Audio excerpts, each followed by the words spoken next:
Good evening, students. This is CA Uday Elchuri. I'll be taking chapter number 4. Today we are in day 3 of chapter 4, e-commerce, m-commerce and emerging technologies. I hope you're all doing great. I'm already getting a lot of wishes on the chat box. Hi Hitesh. Hi Milton. Hi Ayush Agarwal. Good evening to all of you. I hope my voice, screen, video, everything is fine. So let's get started without much further delay. In day 2, we have a few leftover topics on digital payments. So before I get into the digital payments, there is a question from one of the students here. Let me, for the benefit of all the students, let me read out the questions. And the student is Hiral Parekh. Thanks for sharing the questions, Hiral. Appreciate it. So the first question is, what is the meaning of domain logic in respect of application tier under 3-tier architecture?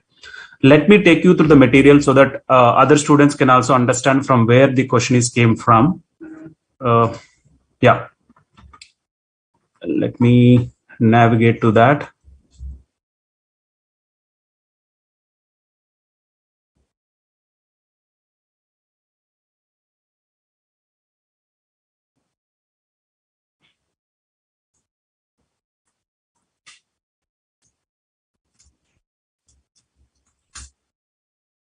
Yeah.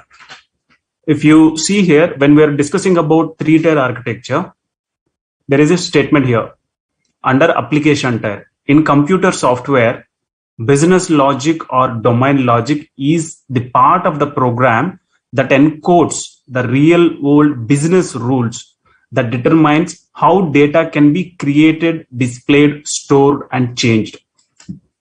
Students, if you see here, especially when we are talking about e-commerce as an example, when we apply this 3-tier presentation tier, application tier, and database tier, when the user is logging into the portal from your website, the username and password, the actual data is being stored in the database. Your username and password is stored in the database.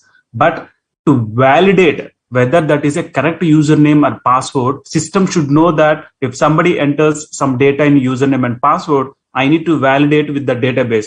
How system knows that? That logic is written in the application tier. So that is called business logic or domain logic. So there are various examples. It depends on the application you are using. Example, in chapter number 2, I have shown the ERP application, right? When I created an invoice, system is taking the item details and updating the purchase order, like in the purchase order summary screen, where you have been seen how many quantities ordered, how many is received, how many is billed. You remember, students, that example?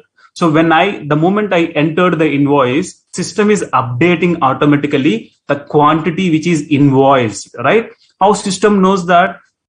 Actually, all these logics, somebody should tell to the system in advance. So those are written in the form of codes or a logic in the backend. Means that's what the coders do, the program.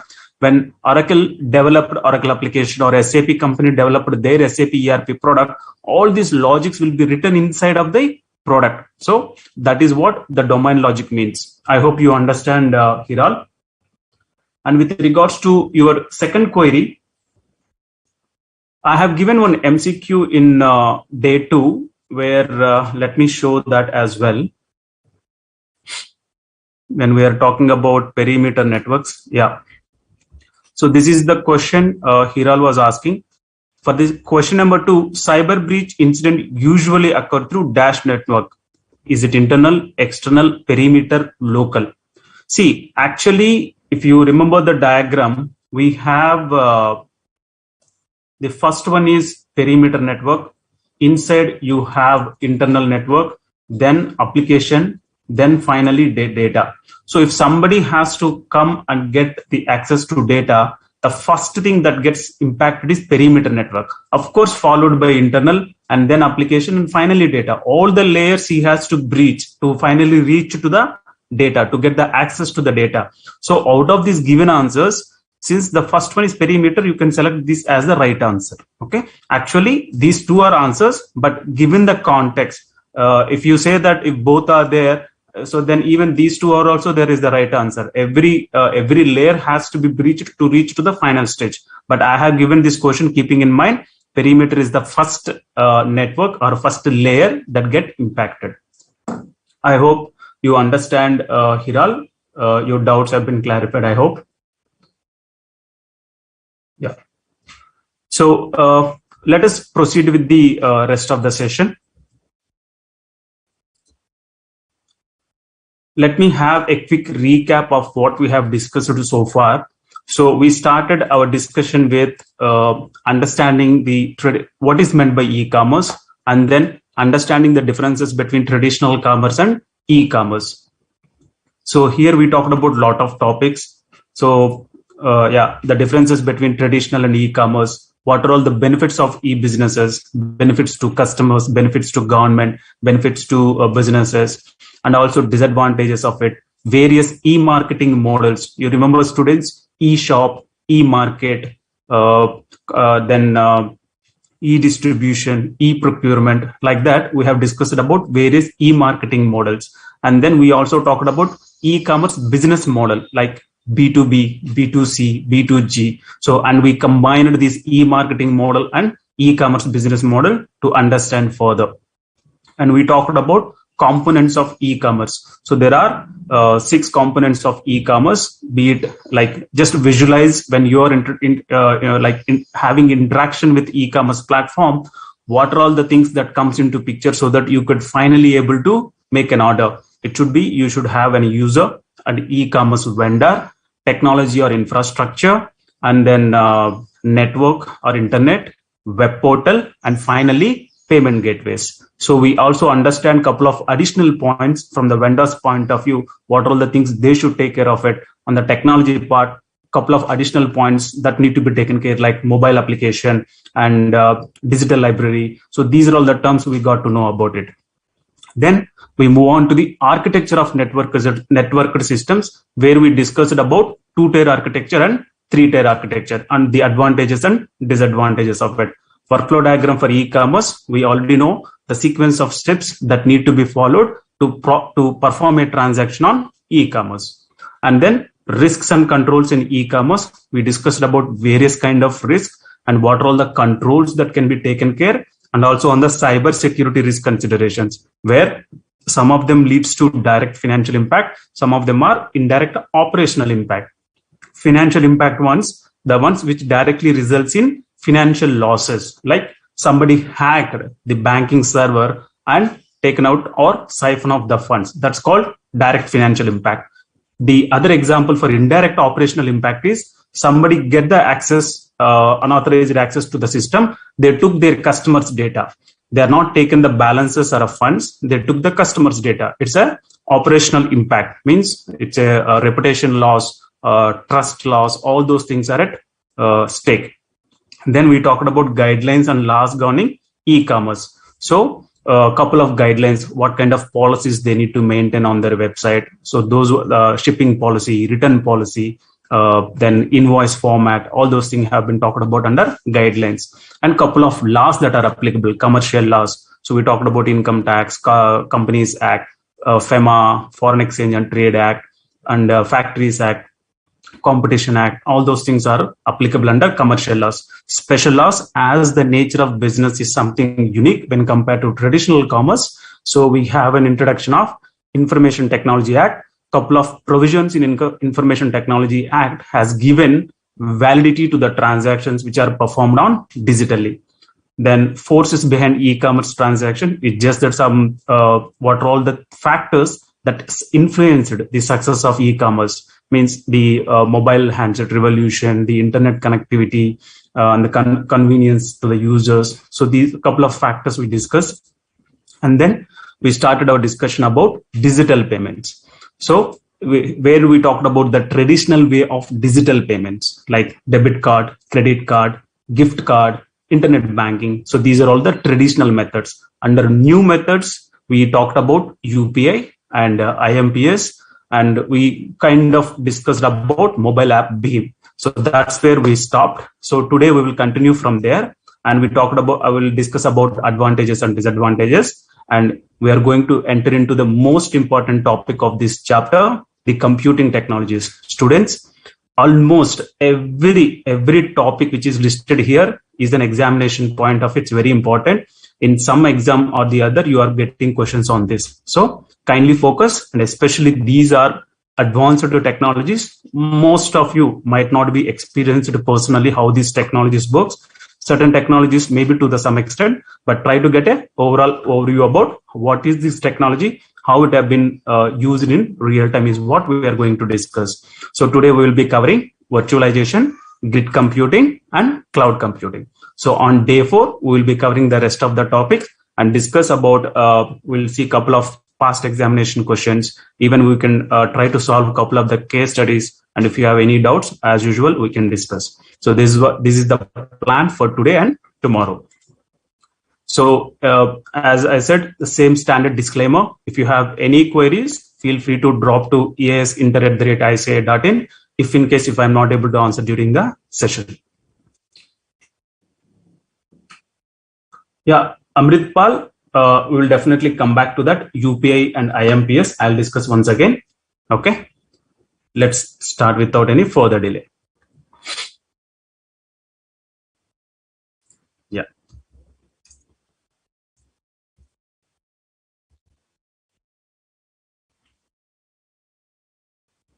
Yeah.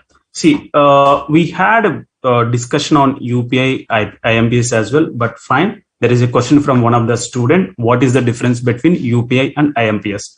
See, understand how the hierarchy gone. So then you will be able to understand.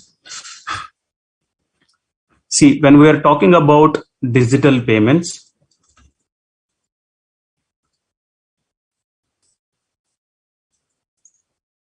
the first one you need to remember, see how it transformed. Okay, then you will be able to follow. If I talk about bits and pieces, I feel that's what the challenge for you to follow, but go in a sequential manner. Actually, the initial mode is internet banking. I hope you all know what is meant by internet banking. Means you log into the bank portal. Let's say I open a website. It could be anything, any bank for that matter. I'm just taking an example.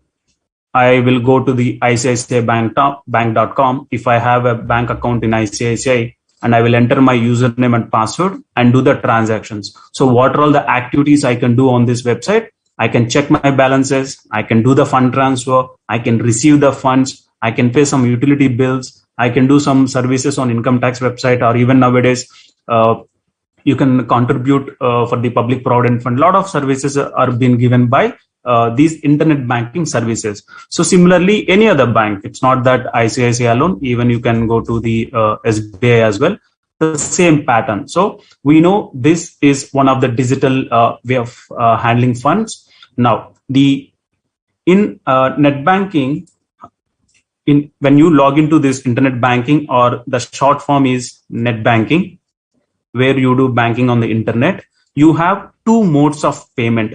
See, this will be discussed again in detail in chapter number 5, core banking systems, where you will understand all these different methods. So don't worry, for now, just understand at a very high level. Again, you are going to have a topic on chapter number 5.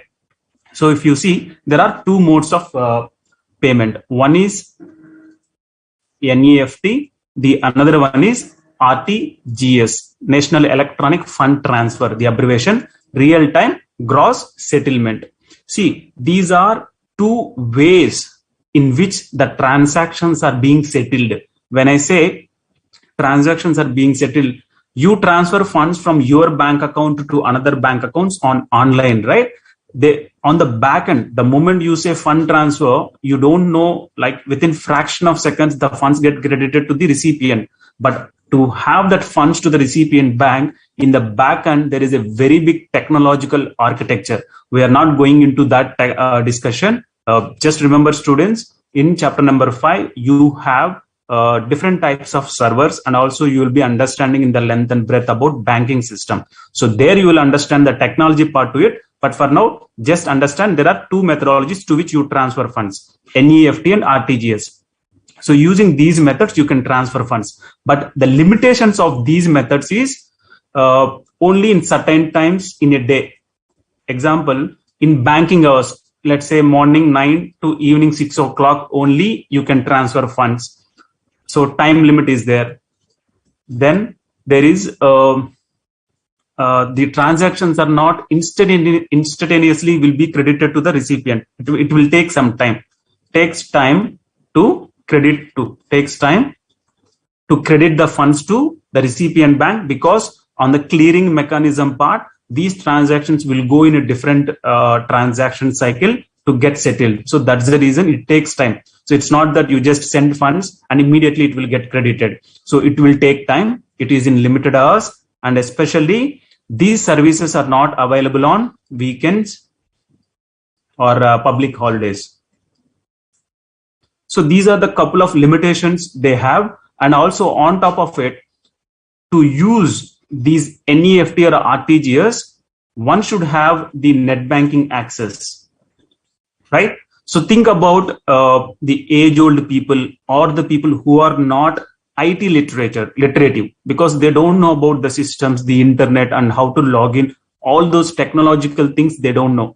Maybe your grandparents or even somebody from your villages or a town who doesn't know anything about internet, they cannot use these capabilities, right? So these are all the various limitations with existing net banking facility. So what the central government has done, we have a department called NPCI, National Payment Corporation of India, which is a government entity. So they basically take care of all these payments. So they are the backbone, or you can say a brain behind all these technologies. So they brought in a technology called IMPS, Immediate Payment System. Okay. So using this technology, the funds are transferred immediately from person 1 to person 2. So the funds are being transferred from person 1 to person 2 immediately. So it has been eliminated. This 9 to 6, this weekdays or a public days concept have been eliminated. But there is a limit of amount. So there is a limit of amount. Using IMPS methodology, you cannot transfer more than 1 lakh or a 2 lakh or a 10 lakh. So there is some monetary limit beyond which you can't use it. But the advantage is what it brought. You can transfer funds any time. Immediately the funds can be transferred to the recipient. So you can do the transaction 24/7. Funds get credited immediately. So these are the advantages they brought. The back means if you go to the technology part, they use this mobile. Means this person means the prerequisite to use this functionality or internet IMPS methodology. Person 1 mobile number should be linked to his bank account. Similarly, person 2 mobile account should be linked to his bank account. If both the mobile numbers are linked, then IMPS uses these details to transfer the funds. Okay, this is what IMPS. Now, you also understand IMPS has a limitation. What is that? In order to use that IMPS functionality, one has to log into the net banking, because previously you used to see these two options. Now there is another option, IMPS. This is how. But the source or to reach to IMPS option, again, one has to have the username and password. There is another way to access IMPS, that is mobile banking. Mobile banking is nothing but the bank's mobile app. See, nowadays, especially this generation, we are all using apps, right? Banks also brought their respective app. ICICI have iMobile, SBI have SBI Buddy. Like that, every bank brought their own mobile app. So that mobile app you have to install. Whatever you are doing on internet banking, the same functionality you can do with the help of app. So the only difference is it's in the shape of app. The other one is in the shape of website. That's the only difference. So using mobile banking or internet banking, you can access IMPS. But again, as I said, the limitations are, it's not, the funds have a certain limit. And also the persons who have a knowledge of internet banking, mobile banking, can only access or use IMPS. Now, so we, on one side, we are seeing the benefits. On the other side, we are seeing some limitations. So now again, they researched what else we can do to eliminate these limitations. Then they brought UPI. Again, who is the backbone? Who developed this? It's developed by NPCI, National Payment Corporation of India. They developed Unified Payments Interface.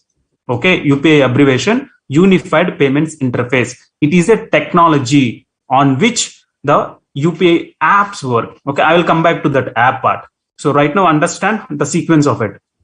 So using this technology, you need to install a particular app. Okay, then you can do fund transfer. Now, so here there are many apps available in the market. One is BHIM, Beam. This is developed by, again, NPCI. So they developed one app, and you also have Google Pay. Who developed it? Google developed it. And you have Phone Pay, and you have Paytm. So all these apps, there are a lot of UPI apps that came into picture where one can use it. Amazon Pay. So these are the examples of UPI app. But the app to work, what is the fundamental or base? It's the UPI technology. So using this technology, the funds will be transferred from one account to another. What is the biggest advantage of UPI? Again, as it is in the form of app, it reached to the public at a very high fast rates. That is one biggest advantage. Okay. The second thing is here, if you see in internet banking, if you want to transfer funds to your friend or a family, okay, you need to know the person's account number, IFSC, the bank details, all those details. You need to add them as a beneficiary in your net banking, and based on bank to bank, they will not allow immediate fund transfer. From basically for the security reasons, they stop the transactions till first 30 minutes or till first 24 hours.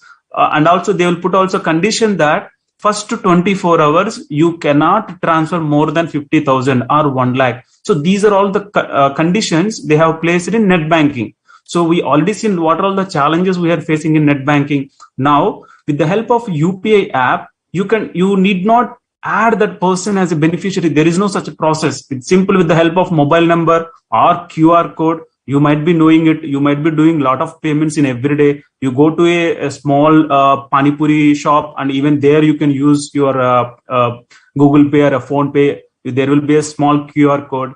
So on that QR code you scan, you make the payment. So with the help of these apps, UPI apps, but on the back end, the technology that support that payment process is UPI, Unified Payments Interface, where the transactions will be settled with the help of IMPS. So again, for UPI also to work, the backbone for UPI on the back end, the technology they used is IMPS only. It's just that the shape has been changed from the internet banking. They brought into an app shape, and it has given a lot of advantages. Like you need not add that person in advance. You don't need all those details. All you need is a mobile number. If not a mobile number, a simple QR code. So the user interface have been changed tremendously with the introduction of UPI apps.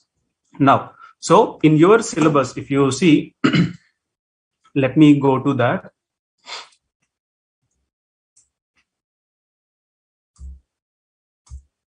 Yeah. If you see, the first topic is UPI apps. So what they have discussed about is UPI technology. How this, see, if you see here, UPI is a payment mode. Okay. It's a technology using which the payments have been transferred. What are all the advantages it gives? It can be used 24 hours and even on public holidays. See that QR code payments, fund transfer to your friends and family using mobile number. Even for nowadays, if you use Ola, Uber, all those cabs, Zomato, all the payments you can do using UPI, right? So, and for that, there are a lot of apps that is in the market. One is Beam, HDFC. They have given a couple of examples here. That's what the UPI apps in the context. Now, if you go to IMPS, as we already discussed, it's a technology, how it has been working, I explained.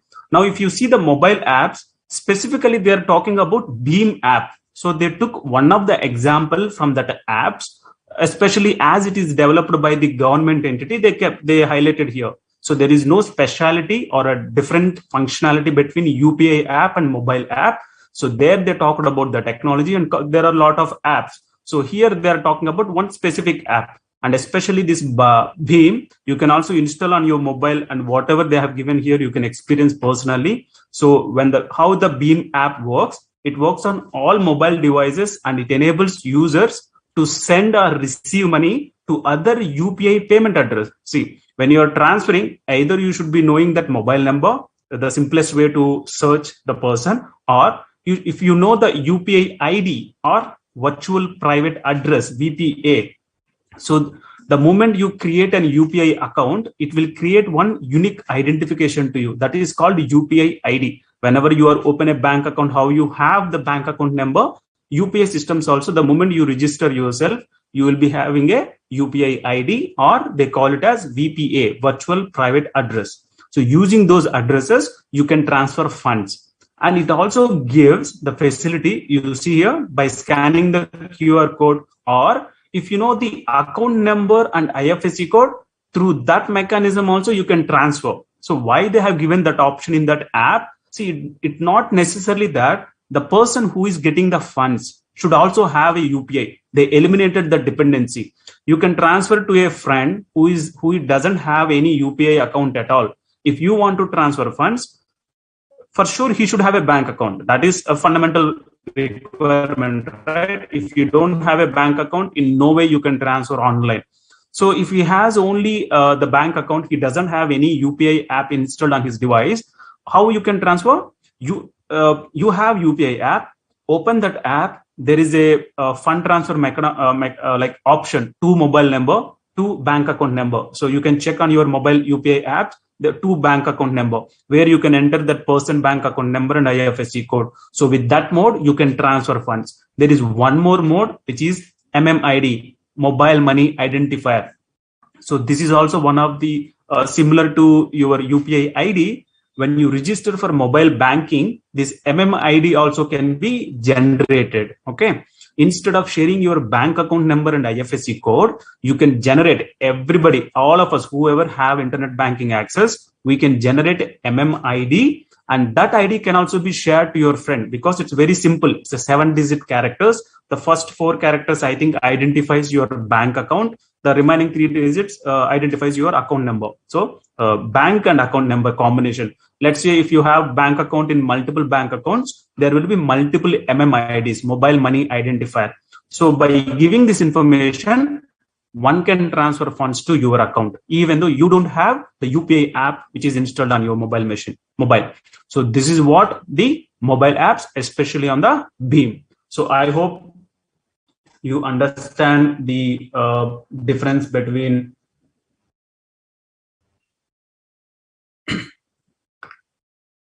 UPI app and mobile app. Now let's go to the rest of the topics. Let me see, there are a couple of questions here. Hiral Parekh, see, you understand that IMPS, right? IMPS means ideally you are transferring funds using your mobile networks, means your mobile number should be linked. That IMPS transaction can be done using ATM machines as well. So how you log into the internet banking and select the IMPS mode. Similarly, in the ATM machine also, you can transfer funds from one account to another account. So these are all the various ways to transact. So that's the fundamentally, that is the all object, like that's the objective of all these methods. Surabhi, question from Surabhi: how do we know that the transaction is IMPS or NEFT or RTGS? See, as a recipient, why should you bother? First, you clarify me. If you are in the capacity of recipient, irrespective of mode of payment, I should be more concerned about whether I'm getting funds or not. Now, if you are on the sender side, then when you log into internet banking, if you have internet banking access, log into that. There you will have when you are finally transferring the funds, the bank portal will show 3 options. You want to transfer funds via IMPS, NEFT, RTGS. See, a little confusion for you guys is, few years ago, there is a big difference between NEFT and RTGS. Okay. I recently worked on one of the bank project. So with their statement only, I'm committing this. Nowadays, frankly speaking, there is no much difference on the settlement, on the how the transactions are being settled in the banking system. There is no big difference between NEFT and RTGS, apart from that limits I mentioned. Let's say if you want to transfer a fund of minimum of 2 lakhs and above, you should use RTGS, real-time gross settlement. Immediately the funds will be credited to the recipient. NEFT, the clearing happens in batches. Let's say you did a transaction now, bank will not process it immediately. It will wait for maybe in a day, they will have 2 times or 3 times settlement batches. So morning 9 o'clock, afternoon 12 o'clock, evening 6 o'clock, let's assume. So you did a transaction at 10 o'clock. So since the first settlement for the day is already over, your transaction will not be settled till 12 o'clock run. At 12 o'clock, bank will consolidate all the transactions happen between 9 to 12 and then process those transactions. And after 12, the funds will be credited to the recipient. So your friend might be getting at 1 o'clock or 2 o'clock. So that's how the settlement used to happen. So there is a big difference from the sender's point of view. But if you're in the receiver's capacity, it doesn't matter. Ultimately, you need to focus on whether you're getting funds or not. And also there used to be charges. All those things are gone away now. Okay. IFSC means international, I think I didn't remember the exact abbreviation, International Financial Standard Code or something. Okay, I will tell you the functionality. To identify your bank branch and bank account number means basically your bank, to identify your bank branch. So every bank branch will have this code, IFSC code. Let me quickly see that. What is the problem? International Financial, we can see that abbreviation. Yeah, International Financial Service Centers. Okay. See, I'll tell you on the functionality part. Let's say if when you perform a transaction, how the central bank or a central clearing house knows that the transaction came from ICICI or SBI or a HDFC or Axis Bank.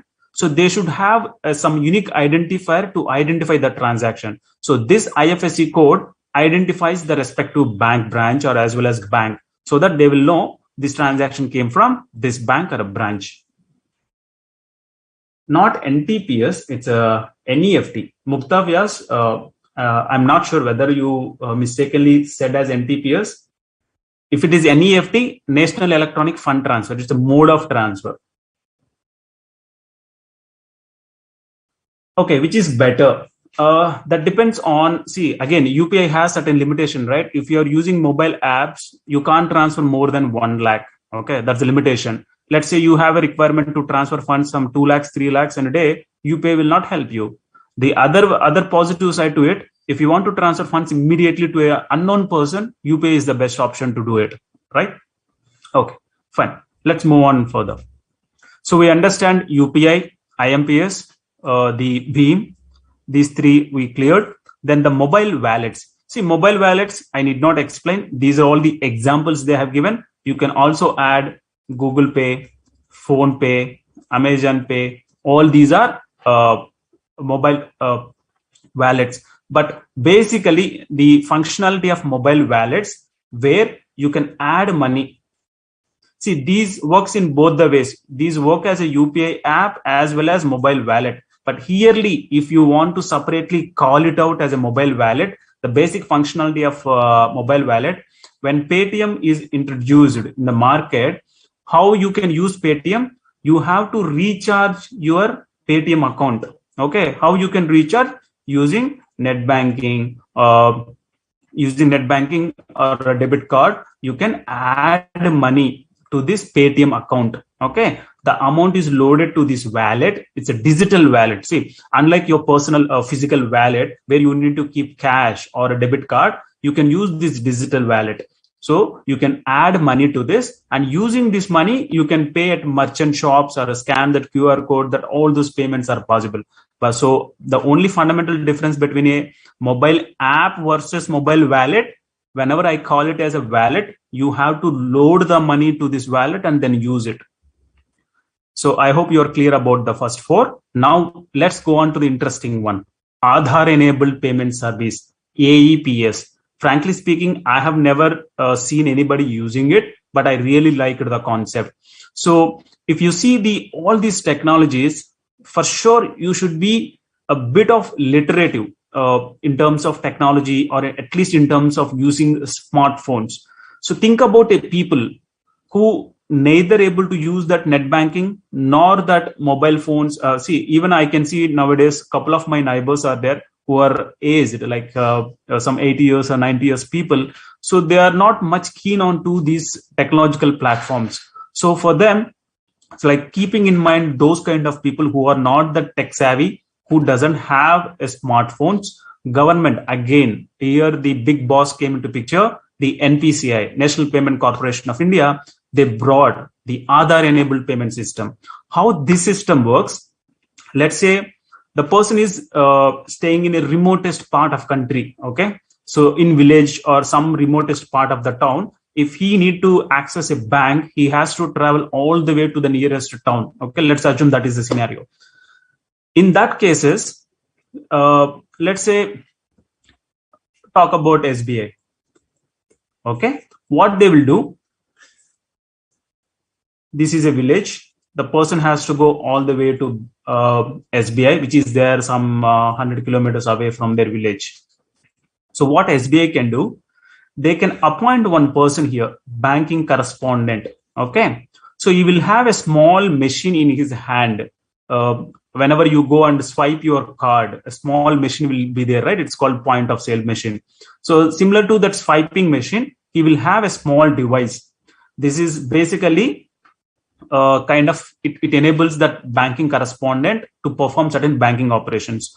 So what he can do, this person can approach this banking correspondent using his Aadhaar number. Okay, for sure he should have the banking. Okay, he should have the bank account, but to perform the transactions, if you want to physically go, he has to travel all the way to 100 kilometers. Instead of that, the bank can appoint a banking correspondent. See, if the bank want to establish a branch here, that is much costly. Considering the population, maybe some 1,000 people are there in this village, they won't start a bank branch here. So instead of that, they will appoint one person who is called as a bank correspondent. He's a bank employee. So he will be having a small handheld device. So this person can come to the banking correspondent, and using his Aadhaar number, he can transfer funds, he can receive funds, he can check the balance available in his account, and he can also submit the KYC documents. Couple of activities are possible. But how that works? Using this device, this person can authenticate himself with the help of Aadhaar number plus biometrics. So when you have given Aadhaar, you will be giving your iris scan as well as your fingerprint, right? So using these combinations, you will be identified. You are the right owner for that bank account. But again, the prerequisite to work this functionality, your bank account should be Aadhaar linked. Nowadays, I don't think any of us will have a bank account without linking to our Aadhaar number. So it's a great success from the government point of view. They could able to achieve this. So these are all the advantages. The moment as it is linked to your bank account, using Aadhaar number, they can identify which bank account you hold. So you might get a question, if you have multiple bank accounts, but you will be having only one Aadhaar, but still fine. The moment you put your Aadhaar number, they will be getting all the bank account numbers. But especially since it is from SBI, that will be shown SBI account only. So if you want to transfer funds to the recipient, how you can transfer? Either if you know the recipient Aadhaar number, by entering that recipient Aadhaar number, you can transfer funds. How funds will be transferred? Digitally, that will be transferred. Because in your bank account, you already have funds. All that is getting eliminated is you need not physically visit the bank, submit your transfer slip, and then they will do the transfer. Instead of that, you can reach to the banking correspondent who is having that handheld device. But how you will be authenticated? With the help of Aadhaar number and your biometrics, they will authenticate you. And you have to tell to that person, hey, I want to transfer to so-and-so person, and this is his Aadhaar number. So he will enter that Aadhaar number. If that person is having multiple bank accounts, it will give you an option to which account the funds have to be credited. So that's how the fund transfer can be done. For withdrawal, of course, the banking correspondent will be holding certain money. The amount will not come from that machine. He will be holding certain money. There could be certain limits. So the transaction will be recorded using that machine, and cash will be handed over to that person by the banking correspondent. So this is how the Aadhaar enabled payment system works.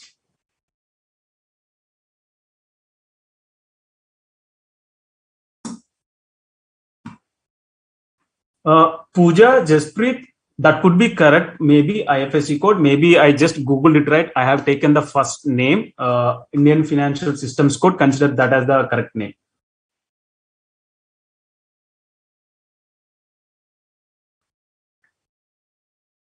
Yeah, Mukta, I told you right. See, it's a small village far from the town. For them to reach out the banking operations, they have appointed. What is wrong in it? They want to encourage the business to grow. See, if they, or else how they can reach to the common public? They have to start their own branch. For 1,000 people, if they want to establish a branch there, how much cost the bank has to incur? Instead of that, they appointed one single person, one of their agent, and made them to sit in that village on daily basis. All they need to pay for that employee salary, but all the people now they can operate the bank accounts through their bank. That's the whole objective of the banking system, right? It has to reach to the common people, and also they need to onboard more and more people to their banking system. See, POS means point of sale, the terminal, a small device, right? Even whenever you go to supermarkets or any swiping machines, that swiping machine, you can visualize that as a swiping machine. Yeah. So this is what Aadhaar enabled payment system. So this is basically for the people who doesn't have the technical knowledge, who doesn't have a smartphone. They can use Aadhaar. Using Aadhaar, they can use this methodology. The next one is unstructured supplementary services data, USSD. This is basically star 99 banking. They call it as star 99 banking. How this works? Again, this is for the people who are not the tech savvy, means who doesn't know how to operate that internet banking, who doesn't have that smartphones. This is for the people who have a basic feature phone. When I say feature phone, this is difficult for you to understand, maybe who doesn't have that smartphones at all, whatever we are using nowadays. In age old days, we used to have a small phones which cannot connect to the internet. It doesn't have a capability to connect to the internet, and it doesn't have any capability that smart, the GUI, all this stuff are a basic phones. We call it as like Nokia 1100. Let me see if I can get you some example.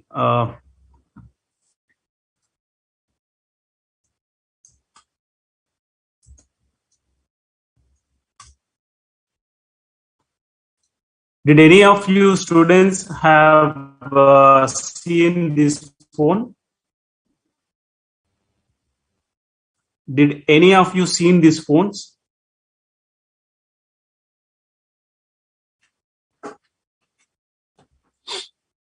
See, there are a lot of phone pictures here. Did any of you have used or seen these phones?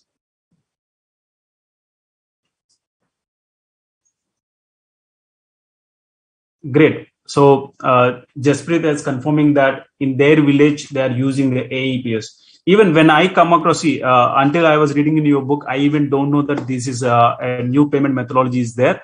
But when I read it, I was really happy. Government has gone that far to make sure that the banking services are reaching to the every person in India. So did any of you have seen these phones? So this is called feature phone, where you don't have any smartness application, the email apps you can't install, you can't connect to the internet. All you can do is only two things. One, you can make call, you can receive call, you can send an SMS, receive an SMS. So beautiful phones where everybody have been using mobile device in the real context. Nowadays, we are taking mobile phone. Apart from calling, we do a lot of other things on mobile. On one way, it is good, but at the same time, there is another way. There is a huge productivity loss in many people. So if you have these phones, for those people, USSD is another way of mechanism. So even in your smartphone, you can dial star 99 hash, but don't dial it. That will cost you something because it's sends an SMS to validate. So, but you can check. If you want to check, you can try this star 999 hash. So then it will give you a pop-up on the screen saying that 1, 2, 3, 4, 5. What do you want to do? So if you want to select a bank account, it's enables, means again, how it works.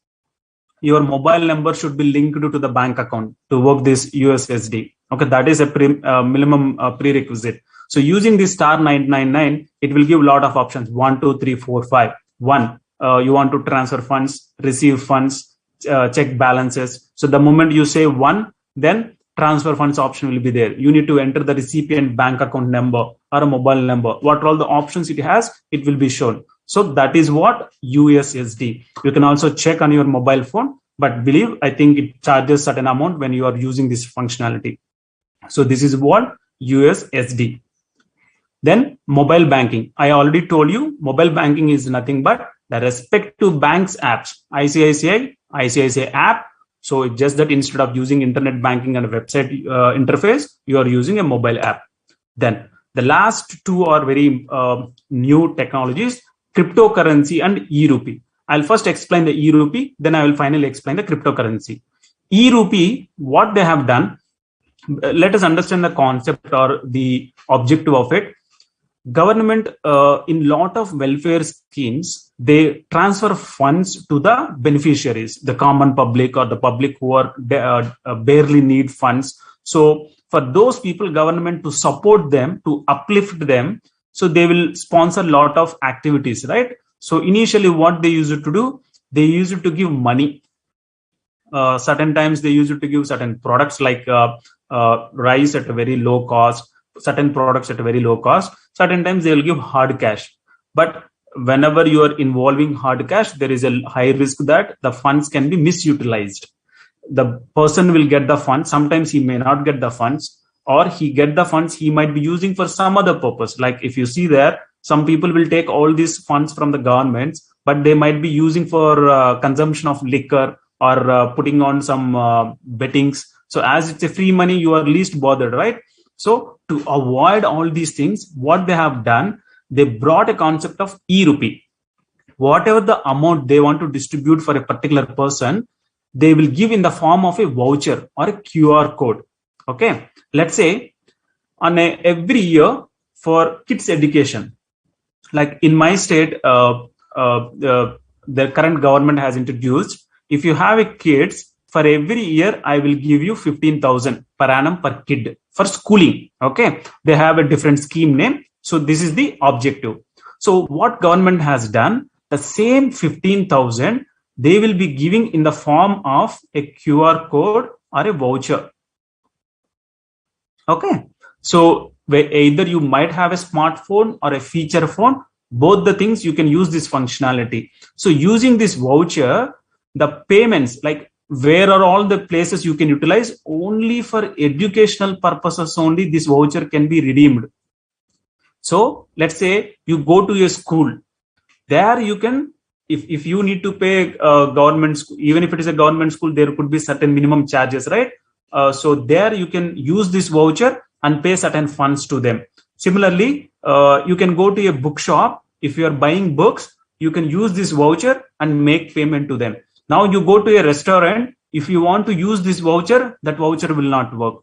So that voucher is given for a particular purpose. See, without that voucher also, government wants to give that 15,000, but the risk what they have seen, people are misutilizing it. They are not using for the kids' education in that example. So the father or a mother have been using that funds for some other purpose. Now what they have done, they have brought into this concept in the form of e-voucher, which will be delivered to the beneficiaries in the form of a QR code or SMS. So these vouchers, person and purpose specific. So it will not be sent to the unauthorized person. The best way to restrict that.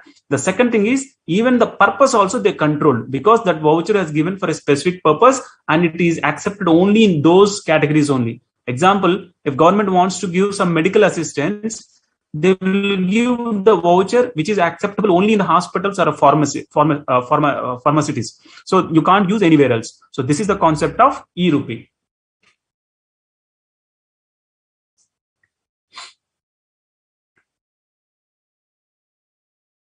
Yeah, I'll come back to that questions. So now let's go to the last topic, cryptocurrency. See, this we will explain in detail when I'm having on day 4, we have a blockchain to understand. Basically, for cryptocurrency, the technology is blockchain. Cryptocurrency is the digital currency. I believe you might be hearing a lot of things. So, students, have you ever heard about any cryptocurrency? Tell me if you have any names of cryptocurrencies which you come across.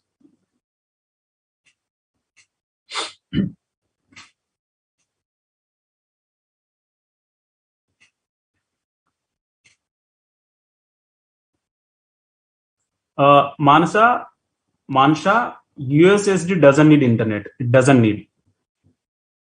Mukta, yes, it is still in use. It works, but I have never seen anybody using it, but it is in practical use. Yeah, Amritpal, as you rightly said, on mobile phones, if you type, example, if it is an Airtel star 121, how you will get a lot of options, check balance, recharge. Similarly, you can get the banking activities. Jasprit was saying she played on Snake game. I didn't mention it. I know that many people, when I show that phone, they remember that Snake game only.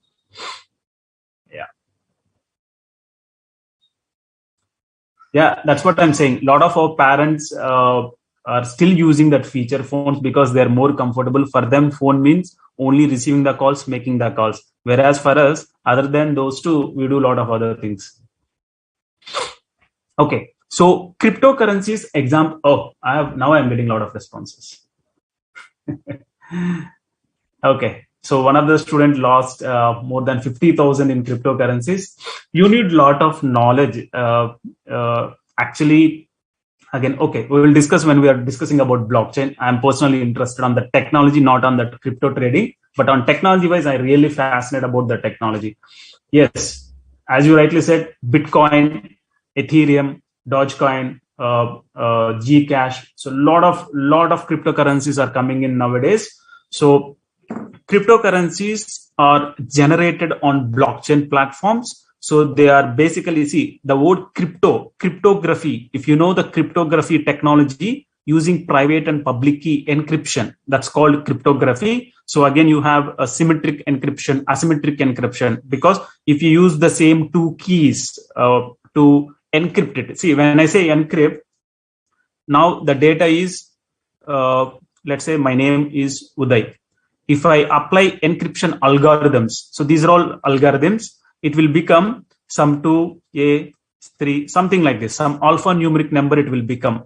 So anybody understand by seeing this? This is actually the reflection of Uday. Nobody knows it. So for data transfer, encryption is one of the biggest used algorithms so that nobody can use it. But how to get it back? They will decrypt it. So you will have a concept called key pair, private key and public key. So using these keys or algorithms, you can encrypt the data, decrypt the data. So that's called crypting. Now, using that technology, a digital currency have been evolved, which is called cryptocurrency. Couple of examples I have given here. Bitcoin, Ethereum, Gcash, these are the various currencies. So using these currencies, again, you can do all the things, but again, in certain countries, the usage is limited or regulated. So this is what cryptocurrency. So this is what all the different types of digital payments. Now we can quickly wrap up the advantages and disadvantages because it doesn't take much time to understand. Don't worry, students, on the cryptography part, I intentionally not taken much time because we have a topic called blockchain. When I explain the blockchain, I will also give more insights on cryptocurrency. Advantages of digital payments. Let us see that. So these are very self-explanatory and you and me are personally experiencing it. It's easy and convenient. Very easily you can use these methods to fund transfer, pay or send money from anywhere because you need not visit a bank unlike in previous days. Discount from taxes means if you're in a couple of cases, banks or government has giving certain discount, let's say to encourage these digital payments. Let's say previously you were paying in cash.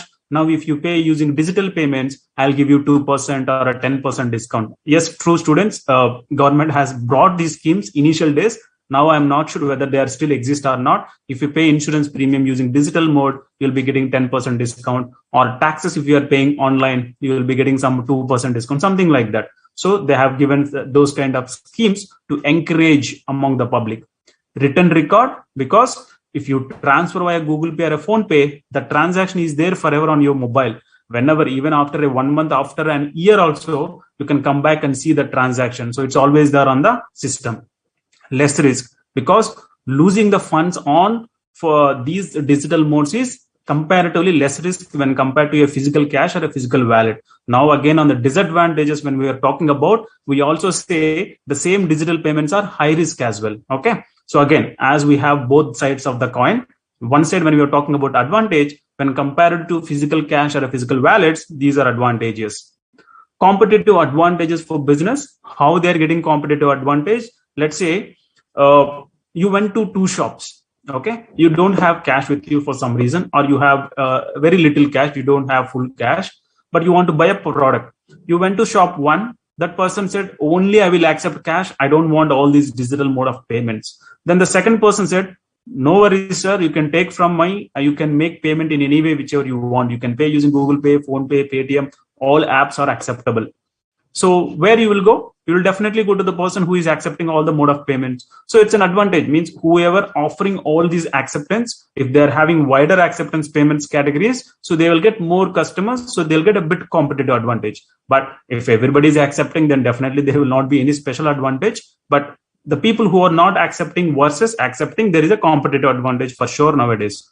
Environment friendly, as you are not using any physical paper or coins, of course, it saves a lot of environmental resources. So these are all the advantages of digital payments. Now, see the drawbacks of it. What are all the drawbacks? It's difficult for a non-technical person. We talked about using those apps and all. Definitely, just now we talked about Aadhaar enabled or USSD, but comparatively, majorly, if you see, those are not that popular or not much used. Mostly we'll be using net banking, all these Google Pay, Phone Pay. So if you consider the volume of transactions on these technologies, so people who are not that tech savvy, for them it's difficult. The risk of data theft, as I said, when you're storing everything on an app, there is a high chance that if somebody get access to that app, they can take all your important data, be it your credit card information, or they can transfer funds without knowing yourself. All these things are there. Overspending. This is the biggest drawback I can say. If you have a limited cash, if you go out, even though you like a product, if you don't have funds, you will not spend. Whereas these digital modes, as you have everything available on mobile phones or credit or debit cards, whether you have funds or not, you tend to spend. Later, when you are paying credit card bill, then you will realize that, hey, I've been unnecessarily spent on this. So risk of overspending is always there in digital mode. And also you don't know the pain, right? All you do is swiping a card. But if you're giving a cash, then you feel that, so cash is going out of your hand. So you'll feel the pain of expenditure. Disputed transactions. Yes. Let's say if you're making any online transaction, if the payment got failed, then definitely you would have definitely been knowing it, how difficult it is to get it resolved. So especially this Phone Pay or Google Pay, why couple of shopkeepers or merchants don't accept? Let's say you transfer a fund. For genuine reason, the fund means it is stuck in processing. Now you don't know whether the fund will credit it to that guy or it will get reversed. So who should take the decision? So to avoid all these things, certain shop people says that, sir, we don't accept all those methodologies, especially these UPI payments. You either use the debit card or pay me cash. So if you have any disputes, it will be very difficult to get it resolved. And increased business cost. Why the cost have been increased? Businesses have to use all these devices and they have to pay the transaction charges to the banking service providers or all those service providers. For you, it's free. But for the person, especially on the commercial side, they have to pay certain charges to them. So for them, it's an additional cost. And also, they need to ensure that the data is not being leaked. So on the security per se also, they have to spend some extra amount to ensure that their systems are secure. And finally, the necessity of internet access. Of course, without internet access, you can't use it. This is also one of the disadvantages for digital payments. So these are all the various modes of digital payments, advantages and disadvantages. Let's quickly take these quick assessment. Then we move on to day 3 topics. Students, please share your answers for question number 1 and 2, both. Let's make it quickly. We are already a bit slow today. I would have covered the another topic from day 3, but no worries. Main objective is you need to understand the topics.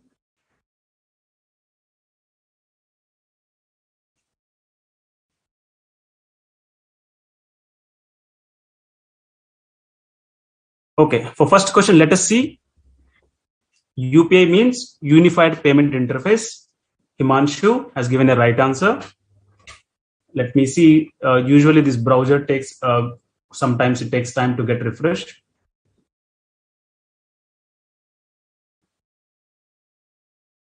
Mansha, non-fungible token. Again, it's a concept in blockchain technology. Please remember me when we're discussing about blockchain. See, if you understand all those things, then it will be easy for you to understand these terminology. First and foremost, you need to understand the technology. So if I start the technology, on that technology itself, I can talk about an hour. Don't worry, we can discuss in last class. Even though it is not in our syllabus, I can explain. Now, let's see the next question. So for the second question, it is answer A. First question, it is C. Tanya, Akshnil, yes, all are given the right answers. Good. So let's move on to day 3 topics. I hope you are clear about digital payments. Let us quickly jump to day 3. Yeah. See, now we gone into the emerging technologies. As the name says, they are emerging. Means certain technologies are already been used. Most of the technologies are already been used. But if you understand the advantages of these technologies, how they're commercially being used, you'll definitely get amazed. Maybe most of the cases at the moment you might not be come across in your day-to-day life about these technologies, but certain technologies you already using without knowing it. That is what the technology background means. That's the technology behind that service. Without knowing it, you might be using it, like cloud computing. When I talk about examples, you will be knowing it.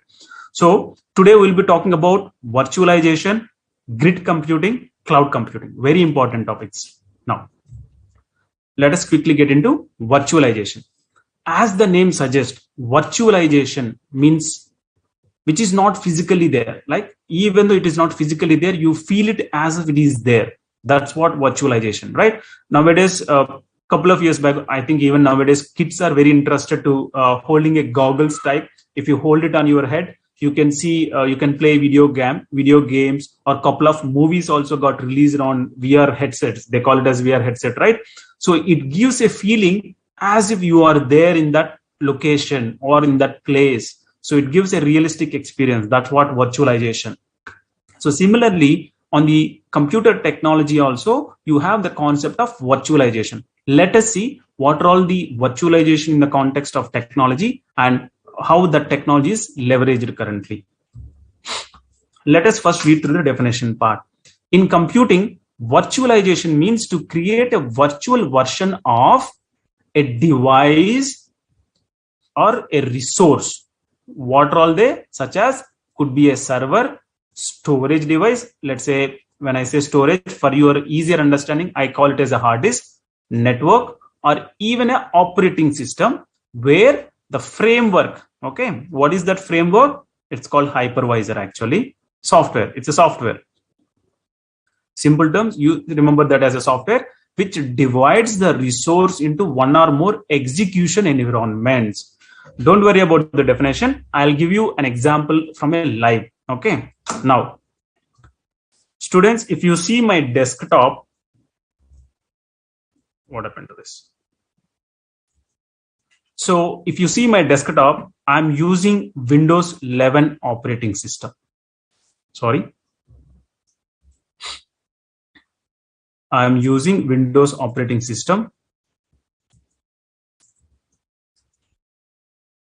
Okay, just a minute. I want to show you a live. Okay, I think I can show from here itself. Where is this properties display settings? Okay. Not here. Yeah, you can see from here, I'm using a Windows operating system on my machine. But in day 2, when I'm showing Oracle applications, it's an ERP application, right? For that application to run, I need to have a server operating system. The operating system which I'm using is a regular operating system. In normal day-to-day life, the regular operating system, people can use Windows, or if you are using an Apple product, you might be using Mac OS. So I need a server operating system. So what I can do, I have to uninstall the Windows operating system and I have to install the Windows server. But if I use Windows, means that server operating system, I can't use it for regular purposes because that server operating system is designed for a specific purposes. Now, I have only one device, but I want to have both the operating systems. What is the option I have? Either I have to buy another device, but I can't do it. I can't spend that much of amount, but I want my purpose to get it served. So this requirement can be fulfilled with virtualization. On my desktop, if you, it might be very small box. It's called Oracle Virtual Box. It's one of the software I am using it. The moment if I click here, you see here, I am starting a virtual machine in my system. The moment I connect, what happens? I will be logging into a Linux operating system. In my physical device, I have Windows operating system as well as Linux operating system. Usually the laptops or desktops, whatever you are holding, okay, let's assume you are holding a CPU. Either you will be having Windows, or if you are tech savvy, you might be having Linux or Unix operating system, or if you are using Apple products, you are using Apple OS, Mac OS. Right? Either of the one only you will be using it. But I told you my personal requirement. I'm having currently Windows operating system, but I want to install an ERP. But this ERP requires a server operating system, not the regular OS. I need a server OS. Then the in normal ways, what I should have done, I should uninstall the Windows operating system, install the server OS, and then install the ERP.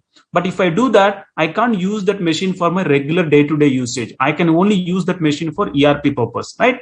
So I need to compromise to overcome this challenge.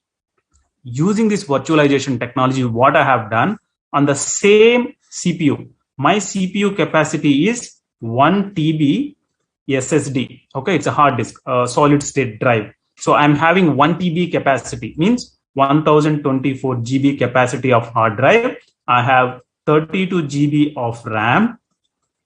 Okay, I'm having Windows 11. This is my system configuration in general.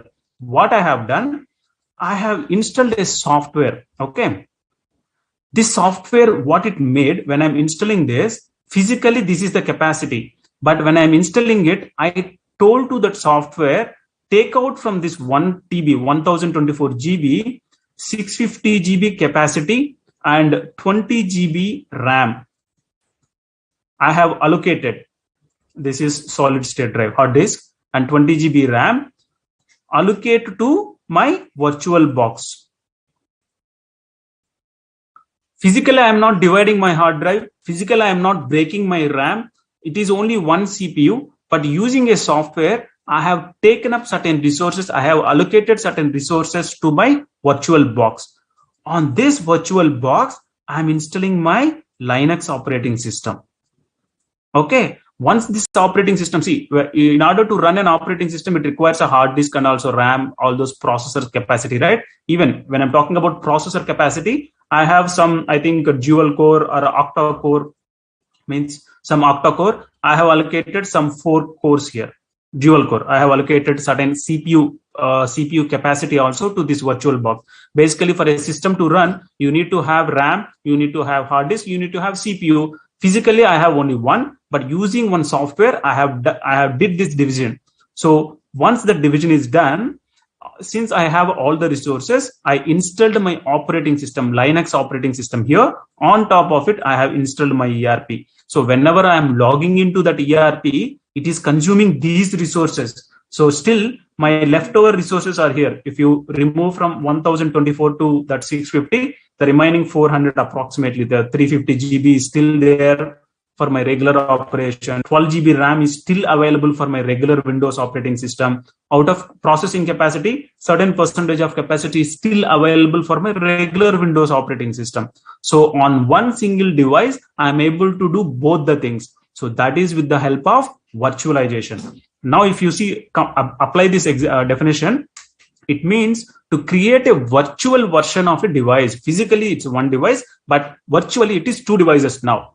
So it could be a resource. They are talking about server or a storage device. As I said, so it creates a virtual server, and where the framework is, that framework is nothing but the virtualization software, which divides the resource, means the physical resource, into one or more execution environments. Now I can do both parallelly. Now I can log into my ERP application, perform certain transactions, and again come back to Windows operating system, show this presentation. This is what I have done in day 2, right? Whenever I'm displaying, whenever I'm showing you ERP application, basically I am in Linux operating system, but you are not aware that I'm using 2 operating systems parallelly, because you are thinking that I've been using only one system. So this is what the virtualization. So the core concept of virtualization lies in partitioning. Partitioning means dividing, which divides a single physical server into multiple logical servers. So as I said in this example, there is only one CPU with me, but I have divided them virtually into 2. Once the physical server is divided, each logical server can run an operating system and applications independently. This is what I said. The moment I have this, my virtual box ready, I have allocated all the resources. So this can work independently, this can work independently. On that day, I have showed ERP application, and also I came back to this PPT to show you this PPT is on my Windows machine, where I can use my Windows PowerPoint application, right? So this is what the definition means. Now let us see what are all the various types of virtualization. Student, just hold all your doubts on this. Once I explain the concept, maybe you will understand what exactly it is. So there are 3 types of virtualization that can be done. One is hardware virtualization. The example I have given is the hardware virtualization, where I have a single server and I divided logically into 2.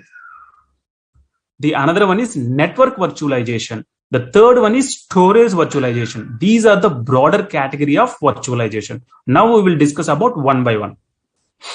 First is hardware virtualization. So don't worry about this theory part. I have given as an example. If you see here, traditionally, there is one CPU. I have one Windows operating system. And on this, I have my MS Office application. Okay. This is the traditional way. Whereas when I implemented virtualization, the same CPU, I have installed a virtualization layer. Okay. This is possible with a software called hypervisor. Okay. Using this hypervisor, I can create this virtualization layer. So once it has been created, I can install multiple operating systems on the same machine. You see here, now I am using Windows operating system and Linux operating system. Even if I want here, I can create Unix or Mac OS. So like this, multiple operating systems I can install on one single machine. But you might ask a question, sir, the hardware is same. Okay. If you're installing multiple operating system, you're allocating the resources. You have to allocate. Okay. With the help of this, when you are configuring this virtualization layer, you have to tell to this layer how much RAM. Physically, it can't change, right? 1 TB means always 1 TB. Whether you create multiple virtual environments or single virtual environment, physical capacity will not increase. Remember that if it is 1 TB, before virtualization, after virtualization, both are same. But all you are doing is making utilize of the same place.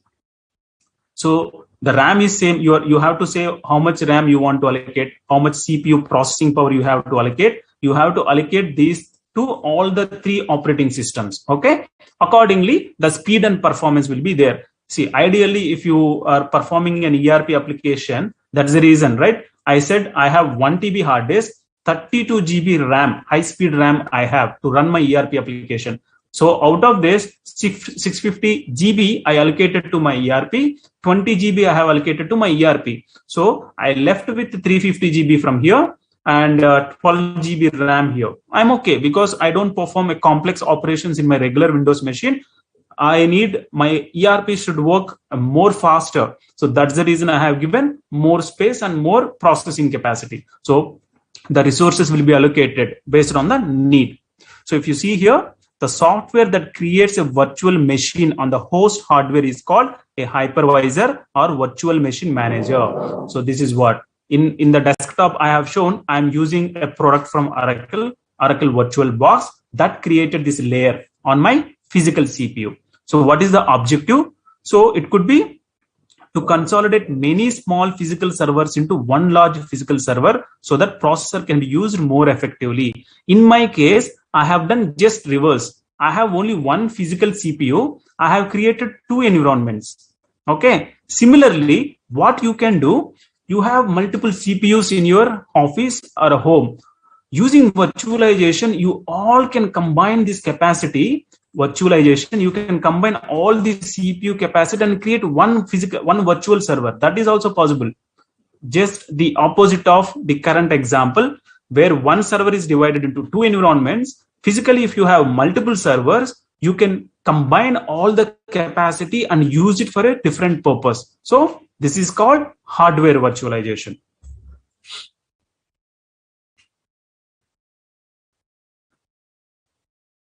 VirtualBox, for him, it's a software. Okay, using that software, that layer is created. Okay, it's all happens in the background. It's not that physically I'm breaking my hard disk or RAM. It's that it creates a software layer through which you can allocate the resources.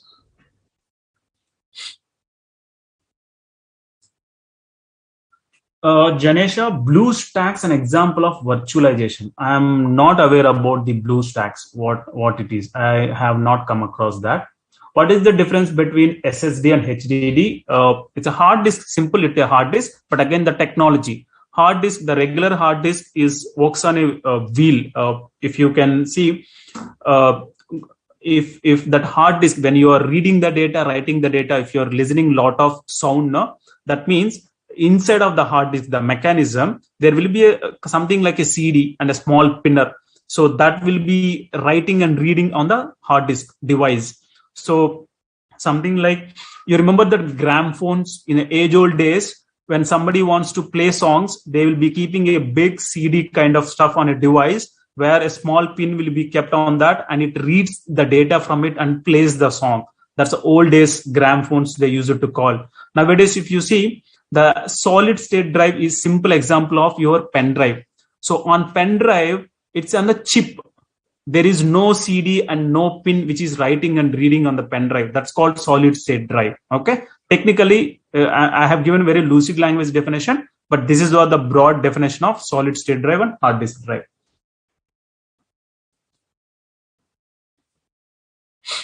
Okay. Now, so I hope you understand hardware virtualization. We'll come back to that. What is the advantages and disadvantages when we get into further. The network virtualization, understand the concept first. So similarly, now by now you understand what is virtualization. Basically, you are creating a virtual environment by combining multiple resources into single or a single resources into multiple. So in the hardware virtualization, especially in my given case, I have given an example how that virtualization helped me to use my single device, and I installed multiple operating systems and I could able to get my things done. So basically it saves the cost, right? If that option is not available, either I have to compromise that on my machine, I have to install only one operating system. That is one option. Or I have to buy a physical device again, where I have to install that ERP. So I need to maintain two devices, cost increase, maintenance increase, unnecessary resources. Instead of that, on one physical server, I could able to get the things done. So that's what the advantage. One of the student is asking why we will use it. 1 TB equal to 1024 GB, Adit. It's not 1000 GB, it's a 1024. Then let us understand the network virtualization, the concept of network virtualization. See, for this, I will give you a simple example. Let's say how this network works with the help of a cable, right? That network cable, like how you will be getting internet by using that fiber optic cable. The network is identified with the IP address. Similar to your home, how you will be identified with a home address, how your home will be identified with an address. Even a network is also identified with a IP address. Usually in the organizations, lot of networks, they will use different IP addresses for different purposes. If you see this example, again, this is not there in your book, but for clarification's sake, I have given. Let's say you have these physical network adapters. Ethernet adapters means that network adapters. So to transfer the data, let's say, okay, I will tell you, you have a ERP and a web server or email server. So different servers are there. So ERP, a lot of business users are using it. When they enter the data, how finally it comes and sitting in that database server, that ERP database via network, internal networks, right? So the data goes from the client machine to the server via networks. This is fundamental, you know. So similarly, what is the functionality of web server? Let's say your company has a website. You are holding all that information on the web server. So if somebody is accessing from public internet, they are connecting to this web server. And email server, basically any of your employees sending emails from your company, the data routes through this email server to outside public. So like this, companies will have lot of servers. Server is nothing but CPU in simple terms, okay? So they'll be having lot of CPUs for different purposes. They will be using it. And especially how they are controlling it, they will be controlling with the different IP addresses. So each connection, each communication happens with a unique ID. Okay. Now, what is how this network virtualization helps? Let's say you have a single bandwidth. You have 1 Gbps. Since it's a commercial organization, in your home, you might be getting 100 Mbps, 200 Mbps, 300 Mbps, right? So I'm just taking one of the example to explain you network virtualization. So this 1 Gbps is the speed I get from public.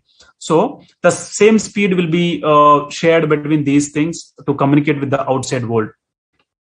What I can do, there is only one IP address basically for this, right? So using this, again, the virtualization software, I can create multiple networks within the organization, multiple, always same. Either it goes from single to multiple, one to many, or many to one. Both the options are possible in virtualization. So in the example I am taking, one to many, I have created network 1, network 2, network 3, network 4. Now, this network is for production instance, let's say. This network is for websites. This network is for email. So like this, for different purposes, I can share that bandwidth. Okay, I'm not talking about speed sharing. That is eventually happens anyway. I'm more concerned about security. Here I can write a set of rules. Okay, when the data goes to this production server, you follow these security rules. The data should only come from within the organization. No public data should come and directly hit my production server. So I can write all those rules. So for everything, I can write those rules and prepare a better secured environment. Physically, it is one cable, but logically, I can divide and write the rules so that my data can be secured accordingly. So this is a broader example. Now let's read through the definition and then I will further explain. If you see here, it's a method of combining available resources in network by splitting up the available bandwidth into channels. So the same bandwidth, I will be splitting logically. See, when I say splitting, I'm not tearing the cable. The cable is always one, but inside the cable, there will be one bandwidth going in, but I'm logically separating it. So, which is independent from others, and each of which can be assigned or reassigned to a particular server or device in real time. As I said, logically, I will divide those networks so that I can control it independently. So basically, what is why we do this network virtualization? This is to optimize the speed, because I don't need, example for web server, if I'm giving this entire connection to web server, I don't need that much of speed for my web server, or maybe for email server, or maybe to define security rules differently. This having a different routes, I can define independent rules for each route. So this gives that flexibility, scalability, security. All these are the advantages of network virtualization. Remember this. So maybe this diagram will help you. If you see here, these are the physical ones. What they have done, these physical networks, they combined into one, and again, they are sharing to multiple. So that's how you can do in the bits and pieces. You can do one to many, many to one, many to one in the way you want. But physically, there is only one in this example. So this is the network virtualization. Now, the third one is storage virtualization. As the name suggests, here the byproduct is the capacity of the storage. Could be hard disk. If you see in this example, physically you have multiple storage capacities. So using this virtualization layer, you combine it into two. Okay, from 3 it become 2. So these two are used by two different servers. So why we are doing it? For everybody, they'll be having a reason. Maybe these are not that utilized much. So if you combine them, you will get more strength. Let's say you need to run a initially you bought, let's assume you bought 100 GB hard disk, 500 GB hard disk. This is 1 TB hard disk. Okay, let's assume you have like this. Now you need to run an application which requires some, let's say 1.2 GB hard disk, 1.2 TB hard disk, let's say. But you have only 1 TB and you have independently, right? So either you have to buy a 2 TB hard disk, that is one option, or using this virtualization, you can combine the capacity. Physically, there are 3 different hard disks, but using that virtualization, I made it 2. In that example, let's take, we have combined all the 3, 1.5, right? So totally it became 1.6 TB, 1 TB plus 500 GB plus 100 GB. So 1.6 TB it became. Now for my ERP application, all I need is 1.2 TB. So I can use this capacity, right? So this is one of the example of storage virtualization. So physically there are many, but I combined and I used it for my specific purpose. If you read through the data, it's apparent pooling of data from multiple storage devices, even different types of storage devices, into what appears to be a single device. Because from the ERP software point of view, that application doesn't know, hey, I'm storing my data into physically 3 different hard disks. So it doesn't know, because all it knows was I'm having 1.6 TB capacity storage. That's it. On the back end, what is happening, none of the front end people knowing it. Could be storage or the network. In the previous example, even my ERP, the hard disk or operating system, they don't know that there is one more operating system in my machine which actually sharing the resources. So none of the front end people doesn't know that. So it helps the storage administrator perform the task of backup, archiving and recovery more easily and in less time by disguising the actual complexity of storage area network. See, this is another concept, storage area network, where in a bigger organizations, the hard disks are like this. Okay,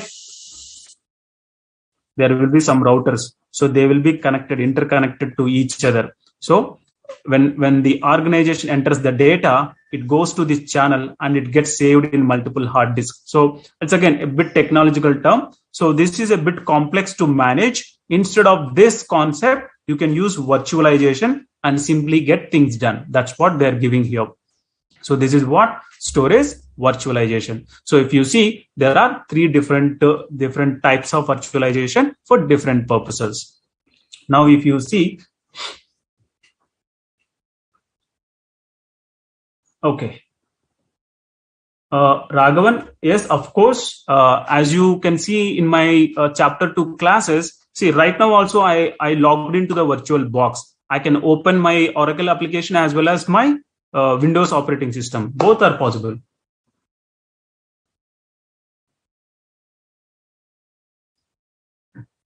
Manasa, is there any similarity between storage virtualization and virtual memory?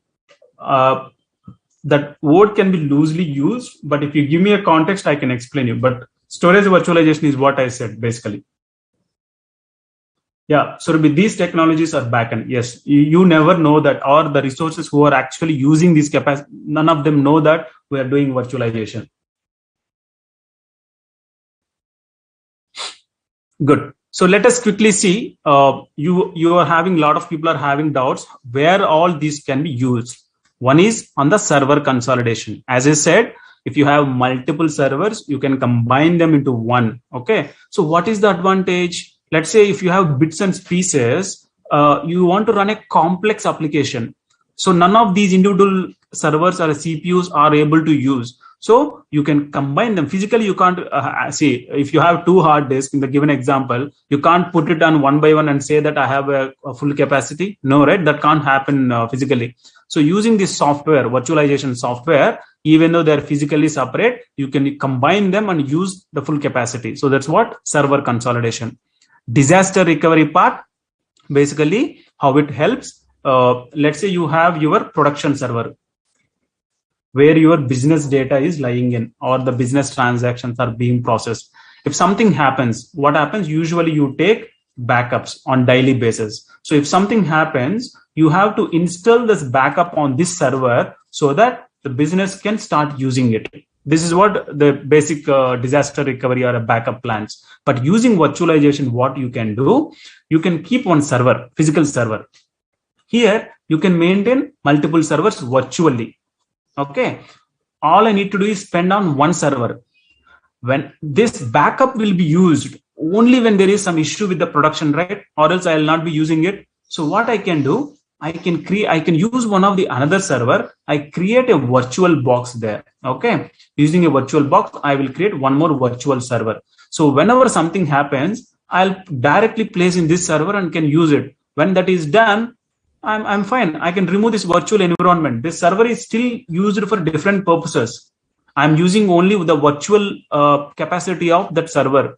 So for all other purposes that can be used. So this is one of the functionality or application of disaster recovery. Testing and training, because let's say you are developing a particular software. Okay.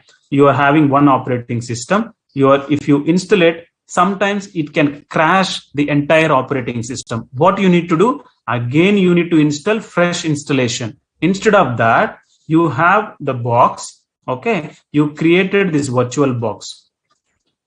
So here you have multiple operating system. Let's say you install that application here. It again crashed on this. Nothing happens to your base operating system. It is still there. Max to max, this virtual image has been lost. You still have two more virtual images. So on training and testing also, you can use this virtualization concept. Then portable applications means using, if you see normally, if you want to use any software, what you do, you install on your physical operating system, right? If I'm using MS Office now, I have installed on this operating system. Okay. If I want to take it back to a different machine, again, if I want to use there, I have to install there, right? But there could be certain restrictions here not to allow any outside softwares. What we can do, there are certain applications. Okay. On pen drive, you can carry them. You can insert to this CPU and start using that MS Office. You need not install it on that actual operating system that runs in the runtime itself. That's called portable applications. So using containers, it's a technology they are using it. So using that container technology, applications can be deployed on virtual machines without the actual installation of OS. So the advantage, all these issues you can avoid it. See, if you install it on a physical virtual, means that actual operating system, it consumes the operating system capacity, all the storage spaces, and some security issues also be there if you want to install a third-party application. Instead of that, you put it in a hard pen drive, you keep it to that CPU, and you can use that application. Once your work is done, you remove the pen drive and go out. That's it. So you need not install it. But how that is possible? It has to be on virtualization technology. Then portable workspaces. I can give you a realistic example on this. Nowadays, all of us are working from home. If I want to connect to my office network, one option is if I am using my office machine, then they will simply give one VPN, virtual private network. So using this secured channel from my home, I can connect to my office. Okay, this is one way of doing it. Another way, let's assume they have not given any system, their system. So I have to use my personal machine. So then they are definitely more concerned, because as I'm using my personal machine, I can take their data onto my machine and I can use it for my purposes. But when I'm using their machine, they are having a lot of restrictions. I can't insert any pen drive to take the data. I can't send mails to any outside emails. All those security things they can take care, because it is their machine. They can define the rules. But if I am using my personal machine, they can't define it. But what they can do, they will give an access called VDI, Virtual Desktop Environment. Okay. So I will log into this VDI. Again, it will open up a separate desktop inside. See, this is my screen. I will log in virtually to a different screen. This is basically company's machine. So I'm accessing from here to their machine. Maybe you might be knowing remote desktop applications. Sorry, remote desktop applications. Okay. So using those applications, I can connect to the organization system, did my work and come back. That's it. So whatever be the data you are saving, that is stored on that machine only, physically also that machine, not on your machine. The moment you come out of that virtual desktop, nothing is there on your machine. Whatever is there previously, means on your personal machine, that alone will be there. None of the office data is being stored on your machine. All you're doing was you are connecting to a remote machine from your physical machine. That's it. That's called portable workspaces. How it is possible? With the help of virtualization. So these are the various applications of virtualization. So students, any questions here? Yukti, disaster recovery means, let's say, we talked about ERP applications, right? Where businesses record all their financial transactions in that system. What if, see, again, that is also a computer system, right? What happens if something happens to that system? Your entire data is gone, right? Basically, what companies do for their entire production systems, they will have a backups. Okay, in case of something happens, how you can recover it back. That's called disaster recovery. The disaster can happen various reasons. One, the systems can blow up by themselves, or there could be some natural calamities, right? Could be fire accident, floods, or something happened and it damaged your entire systems, which is there on physical location. So you will have a separate discussion on business process continuity, disaster recovery continuity plans. I think you would have read in your chapter number 1 on these topics. So that's what disaster recovery, how you can recover it in the case of unforeseen events. Hiral, NIC means network interface card. Okay. Basically, for systems, how your system knows that it has to communicate with another device which is there on the internet or within that company's premises. So intranet, internet, right? How means this device network interface card should be there in your CPU or a desktop or laptops.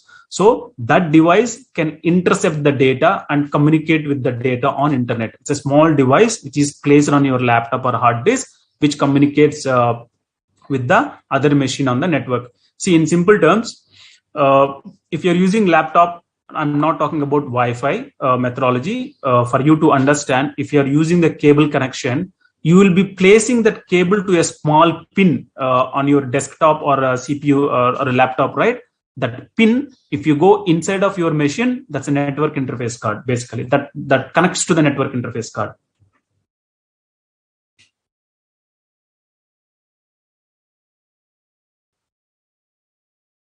Yes, Jasprit. With backups, definitely we can minimize, but again, there are different ways to backup, which methodology you are using it. Surabhi, VDI, how to operate? See, you are there for a different purpose. Okay, there is a different team who takes care of VDI, but they will give you a small software that you need to install it on your machine, and that will be authenticated with a username and password. Then you can connect it to the VDI. I can't show you. Unfortunately, I don't have that application in my machine. Okay, let's go to the assessment. Post that, we'll take a quick break. And then when we come back, we'll talk about grid computing followed by cloud computing. I would like to complete the grid computing. It's not that complex. Then we will have to spend some decent amount on cloud computing. That is my main objective, because there are a lot of technical terms you will be hearing it.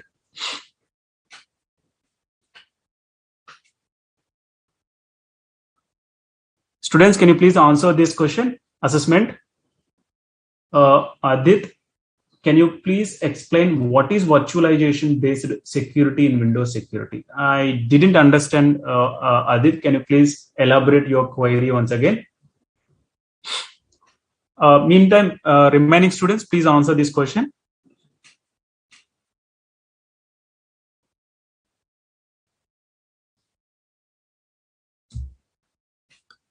Server consolidation. Yes, Hitesh, Himanshu, you have given a right answer.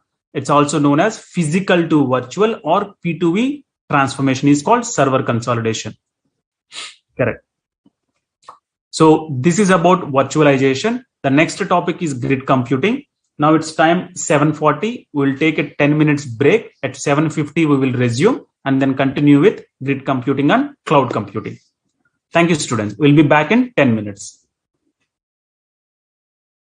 Yeah.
Welcome back, students. So I hope you understand the concept of virtualization.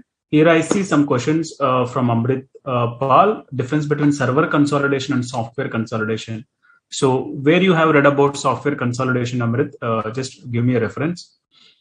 Snehal, where we will get the notes of this chapter. This PPT and MCQs will be uploaded by Board of Studies well in advance of this session. So if you're referring those, it is already available on the mobile app. Okay, let's get into the grid computing. See, this when you understand the concept of grid computing, it is as close to the virtualization. Okay, ultimately using that virtualization only they use it, but this objective or the purpose is a bit different than the virtualization. So far you have seen virtualization in commercial angle, whereas grid computing also used in commercial organizations, but it also been used in social causes. Okay, I will give you some references. Maybe if you want to more understand this concept in real time, you can definitely go through it. Okay, because we have a limited time, we have to limit our discussion to the subject. Now, grid computing, the word grid, if you, I think most of us are very familiar with power grids, right? So what is the objective of power grid? It connects, means from generation of power, it comes to these grids where it will get distributed to commercial operation, means factories or residential. This is what the grid does. Similarly, here grid computing, that means if especially on technology side, if you want to solve a complex problem, then you need a high computational power. So to get that computational power, you have two options. One, you yourself invest money and get the supercomputer so that you can do the analysis on that complex problem. What is that complex problem? I'll give you an example. Don't worry. So just understand this definition. Instead of that, what you can do, the same complex problem can be solved by coming together. That's what the grid computing does. If you see here, it's a computer network in which each computer resources, when I say resource, could be your CPU capacity or your storage capacity or your network capacity or a bandwidth, internet speeds. Whatever you have, you are sharing with somebody else who is in need to solve a complex problem. That's what grid computing. So shared with every other computer in the system, it is a distributed architecture of a large number of computers connected to solve a complex problem. Okay, so you understand the theory part of it. Let me complete this one as well. In grid computing model, servers or personal computers, they run independent tasks and are loosely linked by the internet or low speed networks. Basically, how all these systems are connected with the help of internet. I will show you a live example again. Students, if you are in front of your system, just note down this. Sorry. This website called Old Community Grid. Okay. Old Community Grid. This is again the practical application of grid computing. Using this website, what you can do, in my previous example, I told I am having a high configurable desktop, which is having 1 TB SSD and 32 GB RAM, and I'm using 100 Mbps speed bandwidth at my home. From morning 9 to evening 6, I will use it for my office purpose. From 6 to 9 o'clock, I use it for my teaching purpose. Post 9 till morning, I don't use any of my resources, be it my desktop, I mean my CPU or my bandwidth. So what I can do, I can donate it. This example is a charity purpose. Okay, doesn't get into confusion that grid computing means always charity. Here it is a charity as an example. So here I can donate these resources. Donation means doesn't mean that I will be giving my CPU to them. All these are in my home only. But as I'm connected to the internet during night time, I can allow the people to use my resources. They can use my storage capacity. They can use my CPU capacity. They can use my internet bandwidth where I'm not using it. It's okay. Somebody, it is going to help for somebody for a genuine reason. Here, let us see what is the genuine reason. Some of the examples. So on this platform, let us take a couple of examples, couple of projects, what this old community grid is doing it.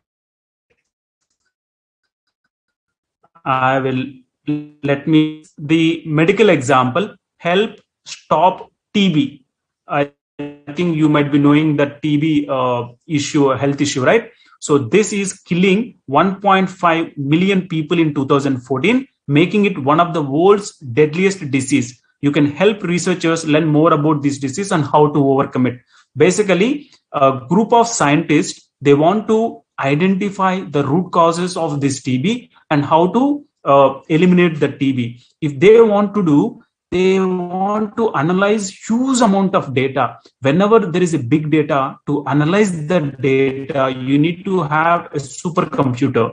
But whether everybody can afford that supercomputer? No, right? Instead of that, what you can do, they're asking you to share your resources when your machine is not in use. So I can connect to this example. There are a lot of projects they're doing. See here, Africa Rainfall Project, Smash Childhood Cancer, like this, all are social reasons. Okay. So here I can share my resources when they are not in use. They can use it. And whenever tomorrow morning at 9 o'clock, again, I need my machine. So I will disconnect from the grid and they will be continuing with their other computers on the network. So within these 12 hours or 13 hours, they are getting all my resources free of cost. Similarly, if you apply this to a commercial organization, sorry. Yeah. So similarly, even in an organization, you might be having lot of machines, right? So some machines are very busy. Let's say I'm talking about that e-commerce platform, one of the server which takes the customer orders. This is normally is fine. This capacity is fine. But let's say on Big Billion Days or special Great India Festival days, instead of 1 lakh orders, they are getting 10 lakh orders. So what is the option the organizations will have? They have to add more and more capacity. So they have to increase the RAM size, they have to increase the storage space, and they have to increase the CPU capacity, processing capacity, so that it can accept these many orders. So instead of spending on that, you have so many other devices which are idle. So what you can do, you all connect them with a grid. Again, there will be a central console. Console means a centralized system through which you can control all the three systems. Okay. So when the orders are coming, so many orders, what it does, hey, at this moment, this system is having some idle time. So let me share the burden to this and this.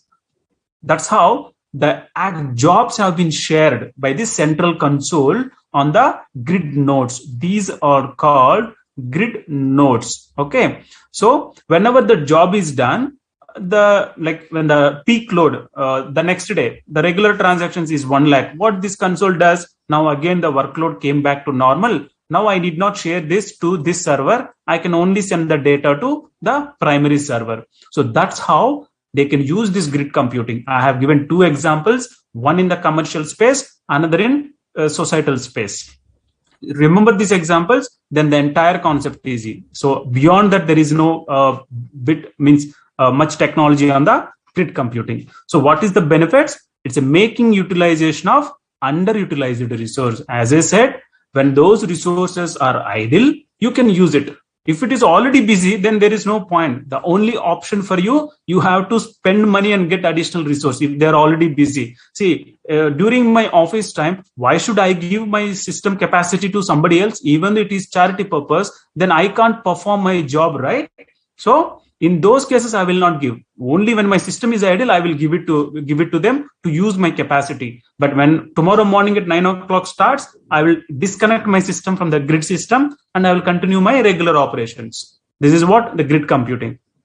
Then resource balancing. As I said in the previous example, on the day of special days, instead of 1 lakh orders, I'll be getting 10 lakh orders. So I need to have high capacity. So what it does, the jobs have been split to all these three servers and all the orders have been processed with that help.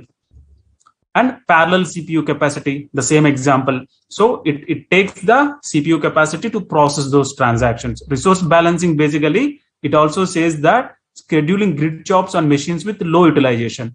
When that server, as I said, let's say web server or email server, let's assume email server. One of the server is email server. Okay.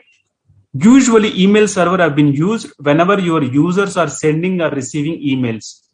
During what times they send? During business working hours. When your business is shut down, your email server is idle. So at that point of time, if my first server, production data server, is processing large volume of data on everyday end, I can use the email server capacity to do the job. Okay. So I'm utilizing my money in more effective way.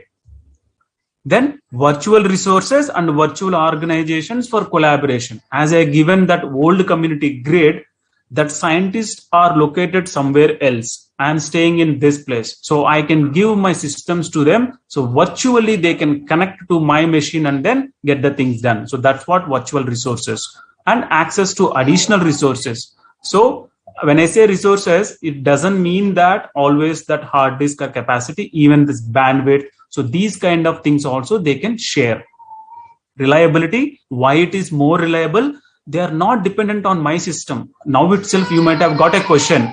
What is that? Let's say I have given my system today. So they are got additional space, additional RAM for next 12 hours. The moment I disconnected my machine from the grid, they'll be losing that capacity. Of course, but somebody else on the planet would be have been giving their system to that. If nobody gives, they'll be continuing with their available systems. That's it. That's how it all works. Reliable. So the reliability, why it is reliable, even though if somebody or some node disconnected from the grid will still continue to work. So there is no fault tolerance. So as they have more than one resource, similar like me, there are millions of people who are donating their resources when they are idle.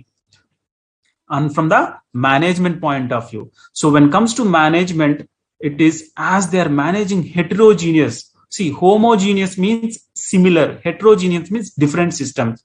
When on the grid computing, as there are multiple people, see, I have given my system, which is, let's say, Windows-based operating system, and the processor is AMD Radeon processor. So different kind of technology is there. Similarly, if somebody else is giving their machine, it might have a different configuration. So combining all these different technologies into one, and basically it helps to manage a larger or a more distributed IT infrastructure. So if you are able to manage these heterogeneous products without any issues, then means you'll be able to manage bigger IT projects. That helps you to manage bigger IT projects. That's what they mean. So these are all the benefits of grid computing. Next, see, actually this topic can be kept a little means before benefits, but we already discussed. So what kind of resources can be shared? If you see the example here, we are sharing computer resources, right? They are explaining now what kind of resources I can share. Computation means my CPU capacity I can share, my storage capacity I can share, my communications, my network capacity or bandwidth can be shared. Similarly, if I have a specific software already licensed with me, that also I can share. Example, MS Office, I paid to MS Microsoft and took the licenses. So this software I can share as well in the grid computing. They can access my machine, they can prepare PPTs, they can use Word document, all those stuff they can do using my MS Office software. I'm just taking a smaller application as an example so that you will easily connect. In real time, they will definitely not come for your MS Office. They're talking about some complex applications. And not only that, some special equipment, capacities, architectures, or policies. Why? As they are connecting to different kind of systems, they'll be getting different kind of resources. There is a proverb, right? If you are making food at your home, you'll have only one dish. If you are a beggar, you will be having some 60 dishes. So similar to that, see, I'm sorry, that's might not be the right word to compare this. They're doing for a societal cause. If you need to spend, you can afford only to some extent. But here, the advantage you have, different kinds of technologies, very advanced systems also you can get on grid computing. So sometimes you may get a special equipment or a capacity or all those different networks you can get into it for solving your problem. So this is what the types of resources that can be shared on grid computing. I'll come back to your doubts. Just let me finish this concept so that you will understand in a holistic way. So these are the practical areas where they can use. See, you can also add that old community grid, the example I have given. Go through that website. You will understand beautifully how this grid computing is working. So if you see here, many industries, how in civil engineering they are using it to do some experimental research to design, execute, analyze, and validate different models in earthquake. Let's say they are constructing some bridge in a particular area. They want to analyze if would have earthquake comes, whether this bridge can sustain or not. So they have to do a lot of permutations and combinations with the data. To do that kind of analysis, they need a complex, means a supercomputers. So they can't afford, let's assume they can't afford or they don't want to spend. So what they can do, they can combine all the system resources what they have in this organization and then perform this calculation. So that is on the commercial side. On the world community grid, if you see there, the scientists want to analyze a lot of data to find out a cure for TB disease. So for that, they need a supercomputer. They are inviting all of us to share our resources when they are idle, and they are using it and trying to solve the problem. So similarly, how an insurance company can use. So they mining means analyzing the data. So data mining, you remember we talked about in chapter number 2, predictive analytics, exploratory data analysis, the advanced topics of analysis, mining, and other thing, artificial intelligence, machine learning. So these are the things we discussed already. So here, so how insurance company uses this grid computing? They analyze the data from partner hospitals for fraud detection. See, basically insurance companies has to pay claims when there is a claim from the policyholder. So they want to check whether this policyholder is genuinely claiming or is he claiming from multiple companies. If he want to find out, basically he has to get the data from all the hospitals in the network and want to see for this customer history. So to do that kind of analysis, this grid computing technology can be used. Similarly, application service provider. As I said in that commercial example, that e-commerce company, when there is a huge demand for the products, at that point of time, they can offload that excess load to the servers which are in idle. And scientific research, large scale science and engineering. So these examples, you can definitely go through these two. If for these two, you can see in old community grid, you will be getting realistic examples there. And film industry for special effects, financial industry to forecast future of particular stock. So these are the different examples where they require huge amount of computational power to analyze the data. So in these cases, they can use grid computing technology. So on the security part, so far we understand what is grid computing, what are all the advantages of grid computing, in which areas this grid computing can be used. But there are certain things you need to keep in mind when you are implementing grid computing. I can definitely believe you all will have a doubt. When I hear my system, they might get access to my personal data. What happens if somebody took my personal data or damaged my system? All these things can happen, right? That is one side to it from your side. From their side, they also need to keep in mind a couple of things from the working point of view. See here, the first one is single secure sign-on. This is short form called SSO. What does that mean? Let's say it's a grid, right?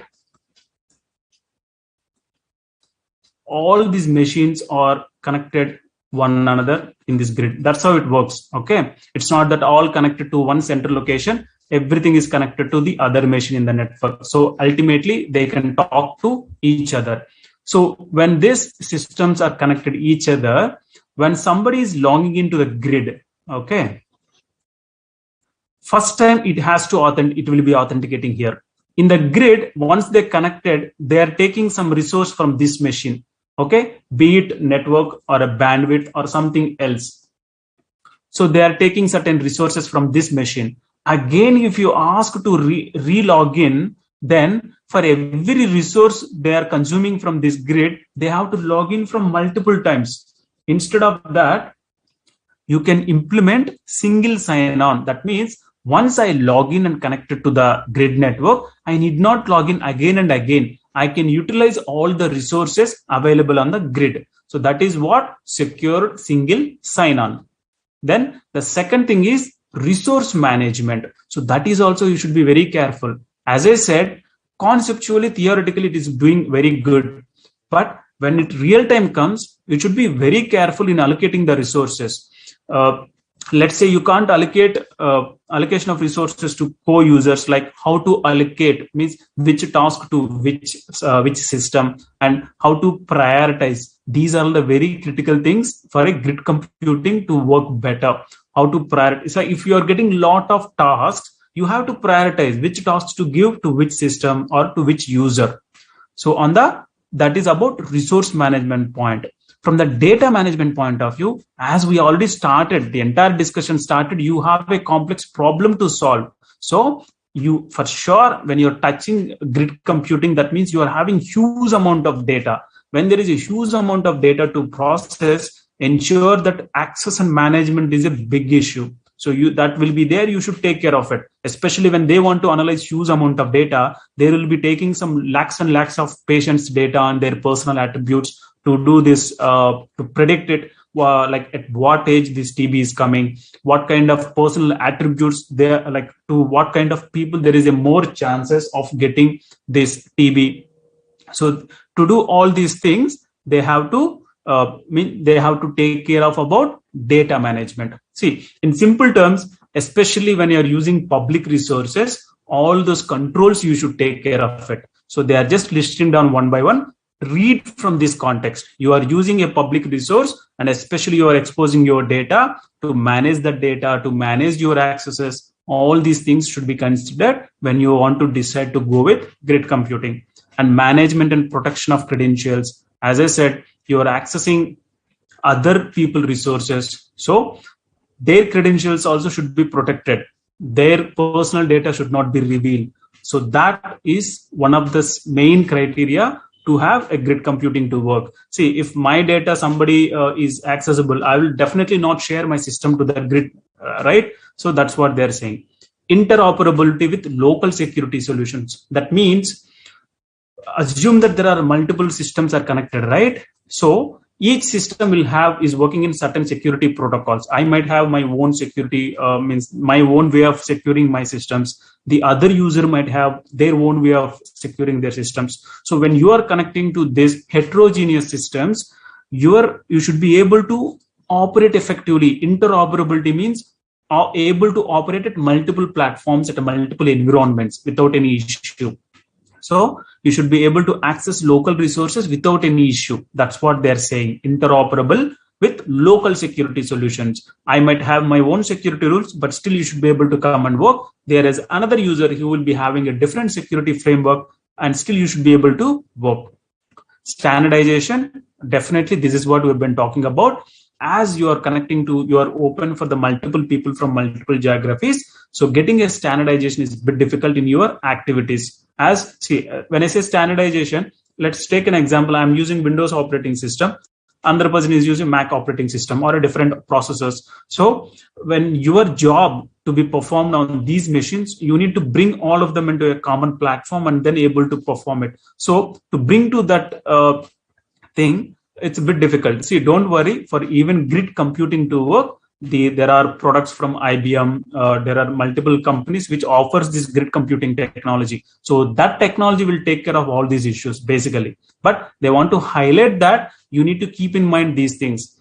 Another point is exportability. That means you are connected to multiple machines. You are doing certain things over there. Again, if you want to take out of it, you should be able to take out of it without any issues. That's what they are saying. Exportability. The code means the programming code should be able to exportable out of a different environment. Support for secure group communication. So as you are connected to the various users, so the communication should be very secure, because see, I intentionally connected to that grid and took all their data, and if I want to run away, then their entire effort will be lost, right? So they have to protect themselves also.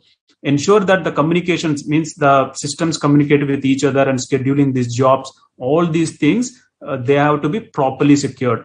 and support for multiple implementations.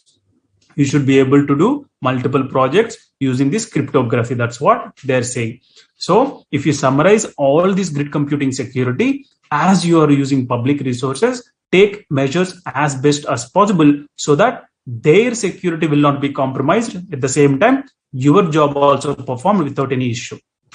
So this is what grid computing. I would like to take questions from students if you have anything, or else we'll go to the assessment. Students, any doubts on grid computing?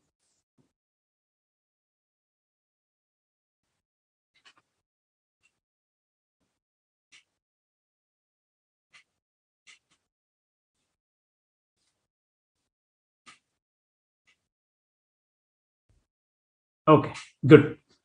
So I hope you understand what is meant by grid computing. Can you please take this assessment? Scheduling grid jobs on machines with low utilization is known as management, collaboration, resource balancing, parallel CPU capacity. So what is the answer for question number for this question, students?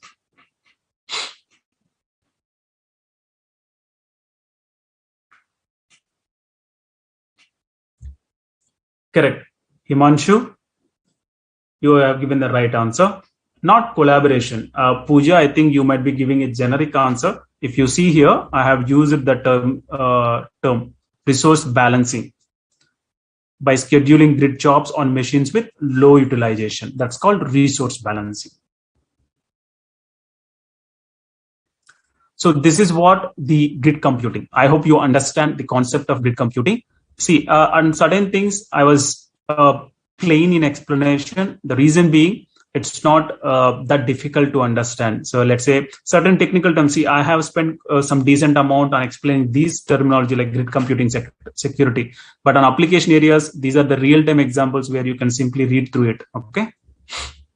Now, let's get into the most important topic and bit technological topic, cloud computing. But I believe you are 30 to 40% is already aware about what is cloud computing. So let's see how your real-time knowledge can be taken here in the cloud computing. So far, under emerging technologies, we started with virtualization. Under virtualization, hardware virtualization, network virtualization, storage virtualization. And then we moved on to grid computing, where to solve a complex problem, the computer resources are connected over internet. Okay, that resources either belongs to the same organization or something like old community grid, where you and me can also share our resources to them to solve complex problem when our resources are idle, when we are not using them. That's what grid computing. Now the third concept is cloud computing. What is meant by cloud computing? Let us see that. Let's read through the definition, then you will understand. The cloud refers to applications, services, and data storage on the internet. Application, whenever you hear this word application, for your easier understanding, assume that it's a software. Services, any service, okay. Data storage, for storing it. So it refers to, it could be an application or a service or a data storage where it is on the internet. Now, I will ask you a question. How many of you are using Google Drive, OneDrive, or any other document, or example, DigiLocker, which is introduced by Government of India? How many of you are using Google Drive, Microsoft OneDrive, or even for that matter, DigiLocker by India, Government of India? How many of you are using them?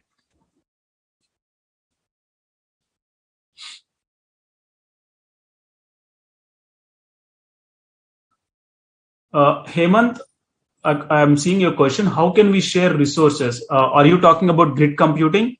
See, check on the old community grid where you can sign up. But on the technology part, I haven't gone that far, but I saw that that is how it is working. Maybe once you start the sign up process, you'll be able to understand how they can share those resources, how we can safeguard our systems as well.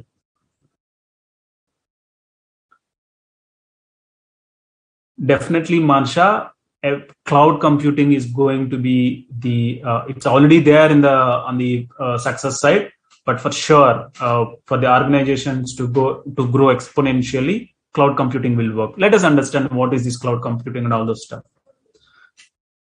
I'm waiting for your responses. I have asked a question. How many of you are using Google Drive or OneDrive, or even you don't even come across that? Oh, I'm seeing now all the responses. Okay, great. So lot of students are using already this one. Already Google Drive, somebody is using OneDrive, somebody already using DigiLocker. Great. So that means you're already users of cloud computing models. Okay, one of the cloud computing service you are using it. So the kind of service what you're using, data storage here. So under Google Drive, are you installing the entire, means when you store your documents, is it being consumed from your local machine, be it a hard desktop or your laptop, or even for that matter mobile? The Google Drive is given a free storage of 15 GB. When you are uploading your documents or the videos, is that 15 GB being consumed from your machine? Absolutely no. If that is the case, we could have stored on your machine, right? So it is not being used locally. You're accessing that loading, saving of documents or videos. You are accessing it as a service. You are taking their service at a free of cost for now. But once you cross that 15 GB, you will pay certain money.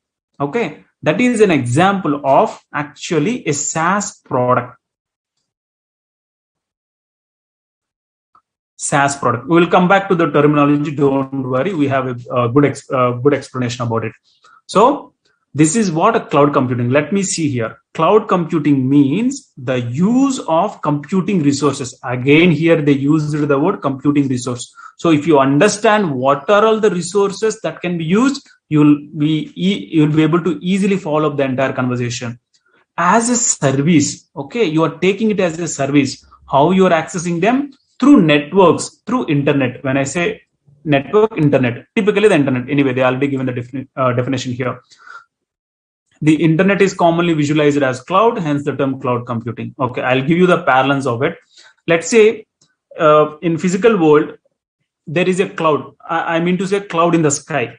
Okay, you're there on the top of your building. You're seeing a cloud. Okay, similarly, your friend is there couple of streets away.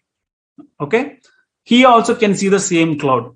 What do you think when you're seeing the cloud? The cloud is on your head or on your top of building, means it's in this place.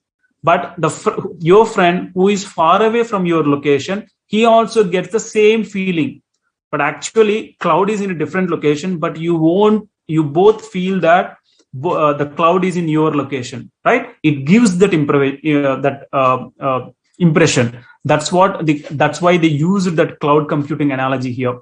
Even though you are saving your documents, you are uploading your videos, you are feeling that as if you are uploading onto your machine or your mobile app. Basically, the data is stored somewhere in the country or even some other country as well. You see, you and me never know when we upload our documents or videos to Google Drive or OneDrive, where actually the data is being stored. See, somewhere for sure it has to be stored. It's not that just because you are uploading to internet, everything there or on the internet. You and me always says that it's there on the internet, but physically somewhere the data is being stored in some hard disk or a CPU.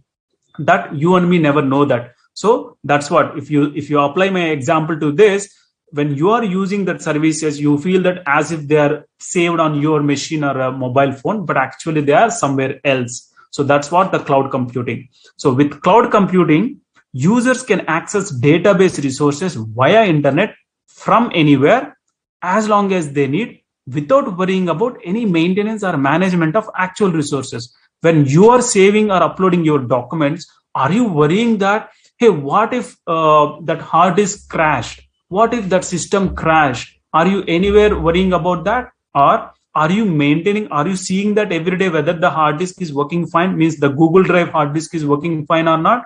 No. All we are doing was we are accessing that Google Drive either through system or a mobile app and just uploading. We are least bothered about that maintenance or worrying, right? That's what the cloud computing. Now, as we have discussed so far, Google Drive or OneDrive is an example. Don't confuse that.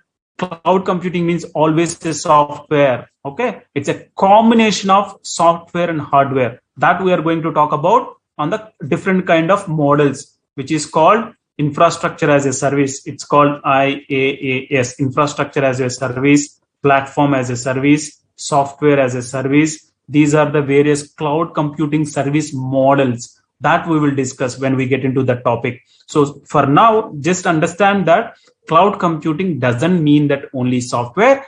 Sometimes it's a combination of software and hardware. Okay, but so far you understand the base definition of cloud computing. So you are using some computing resources via internet, and these are means without worrying about their maintenance. Okay, this is what cloud computing.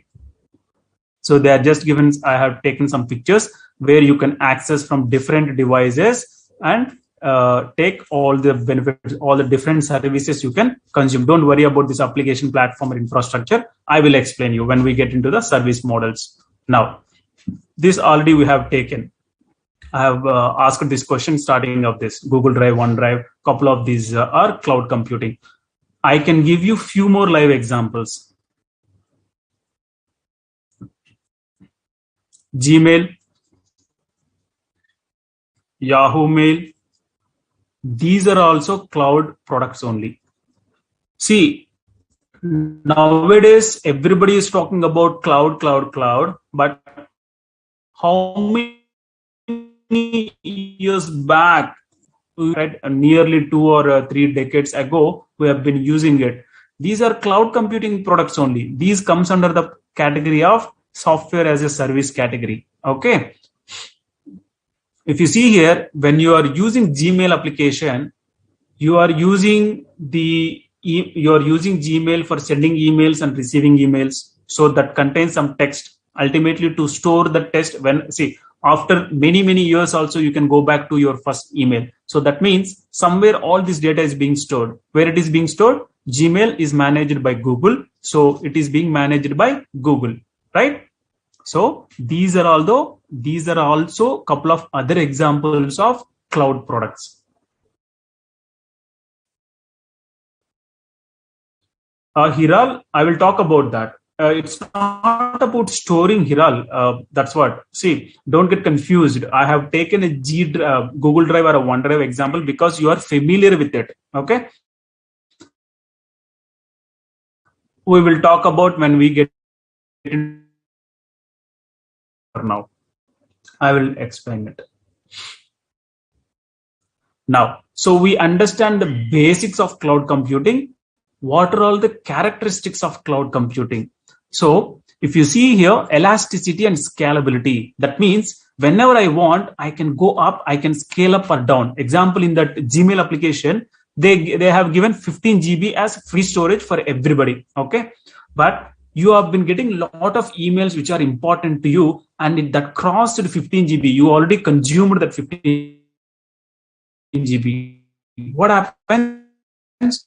So from next day onwards, you will not be getting any emails. No, you might get some extra storage, 100 GB extra. Means they will charge certain cost per an year basis.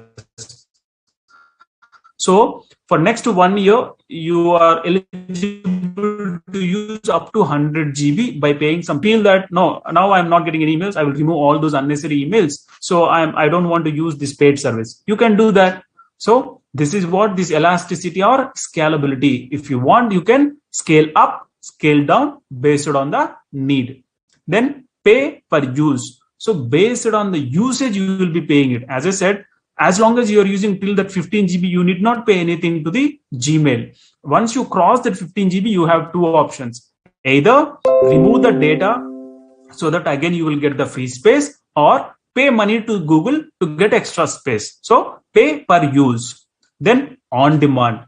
Of course, whenever you want, then only you take this service. Google will never push you. See, once you reach that 15 GB, if you don't do any action, if somebody send an email, it will get bounced because that there is no enough space, the mails will get bounced. So they will not force you that to take you. It is up to you to take a decision. So on demand basis, if you want, you can buy an additional storage, or you can remove some of the existing attachments or documents from your mailbox so that you will get the free space again. So on demand. Resiliency means there is no chance of failure. Let's say if you are storing the document, if you go back to this Google Drive or OneDrive, without those things, what is the risk? If you store those documents or videos at one location, you cannot access them if you are in a different location. That is one challenge. The second thing is, what if your system have crashed or got damaged due to natural calamities like earthquakes or fire accidents or water floods? What happens? The hard disk have been spoiled, so you can't access the data. Whereas if you would have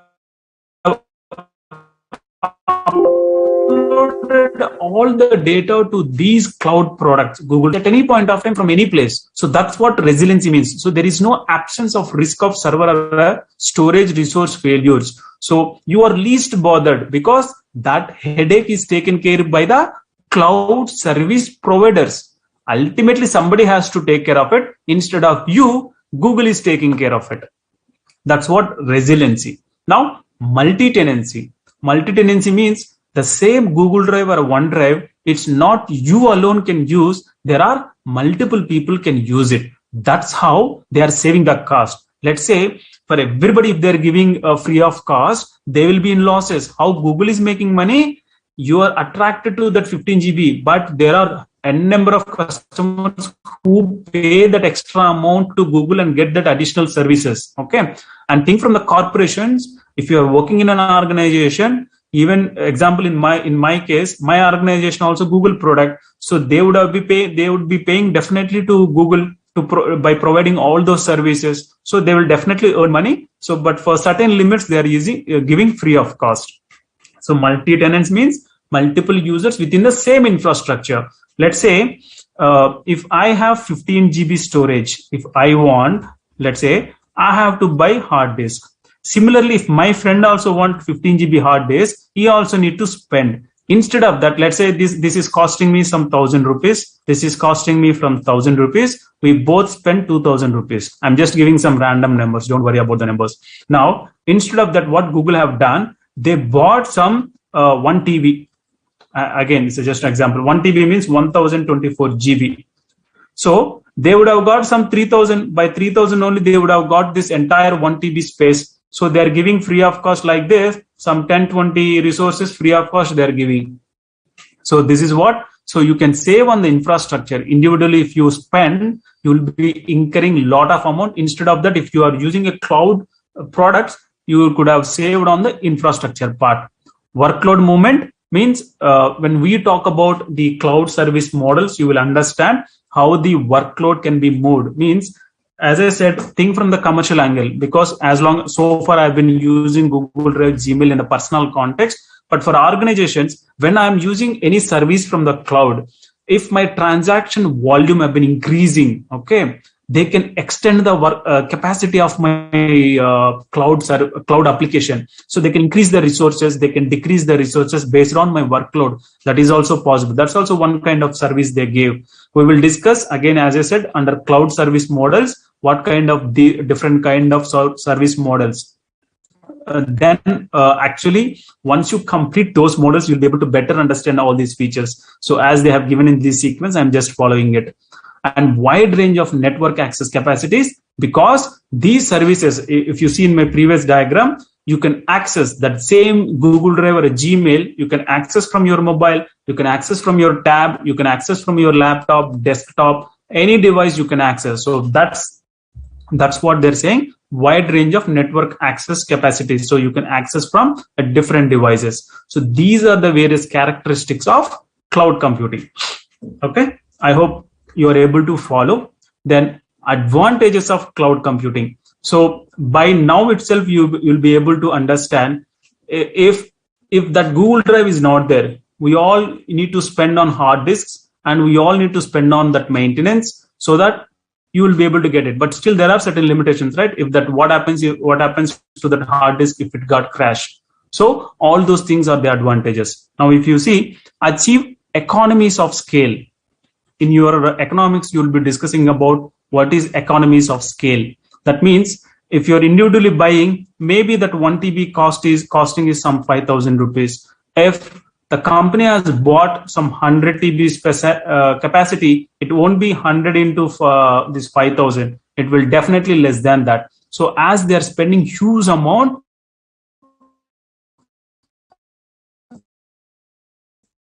the physical infrastructure, all you can use them as a service.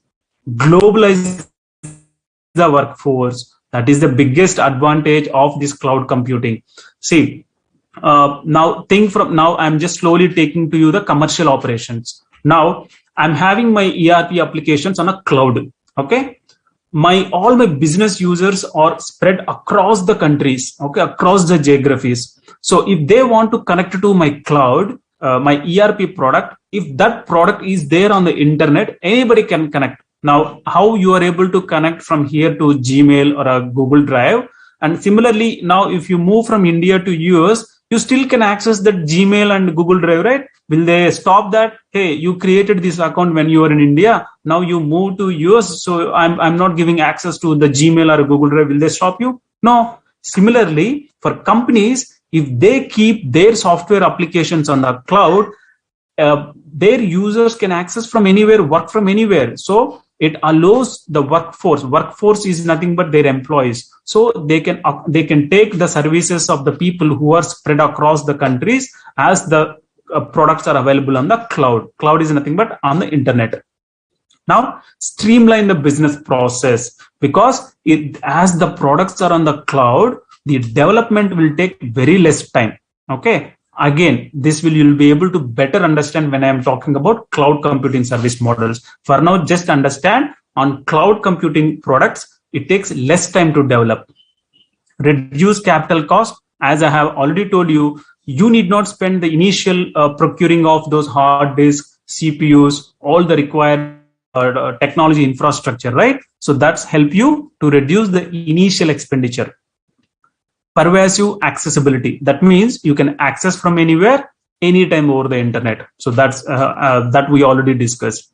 Backup and recovery is the best advantage. You need not worry about it. They will take care of the data. Have you ever seen that your Gmail has lost? You can't access your emails? No, always they will maintain the data. Even after 20 years, if you know your username and password, you can still come and see the data. So they manages the entire backup and recovery part. And also monitor projects more effectively, because it takes less budget and time to implement a cloud project, whereas the on-premise project takes a lot of time, lot of cost. So as the cost is less, you can better manage it, and also time is less. You can complete one project and quickly move on to the next project from the organization point of view. And less personal training is needed, because many activities are taken care by the service provider, whereas in on-premise, it is you who have to take care of it. Now, minimize maintenance and licensing of software, where you need not spend on this individual procurement, right? Instead of that, you can take one cloud product and give it to all the users. As I told you, let's say there is an organization where they have multiple employees. All of them need MS Office application. Okay, so if you start installing in every machine, how much time it is take to implement it? And also, if some update is there, how much time it take to update all the MS Office applications available on your 1 lakh employees? Instead of that, now Microsoft comes with Office 365, is their cloud product. You will be getting all the features of MS Office, which is installed on your machine on Office 365. But the advantage is that this need not be installed on your machine. All you need to do is you will log into this application, similar to your Gmail or Yahoo Mail login. You can log into Office 365 and access the MS Word, Excel, PowerPoint, all these things you can access from there. So it minimizes the maintenance and licensing of software. So this cost can be eliminated. This cloud product comes with much cheaper than these products. If you need to pay 5,000 per product, if you have 1 lakh employees, see the amount, 1 lakh into 5,000, how much capital cost you need to spend, upfront cost you need to spend. Instead of that, using a cloud product by multiple users will save a lot of cost and money to the organizations. Load balancing, as I already told you, when there is a peak load on your application, it is the responsibility of the service provider to take care to move that workload to another server, so that you will not get any interruptions on the service. And flexibility, as I said, it enables faster changes in the work environment. Take this example. This is the right example. So if you are using MS Office and if you want to do any changes to the application, you have to do in all those 1 lakh machines one by one. Whereas if it is a cloud product, if you do the update at one location, everybody will get that updated environment. So this helps the organization at more flexible. So these are the various advantages of cloud computing.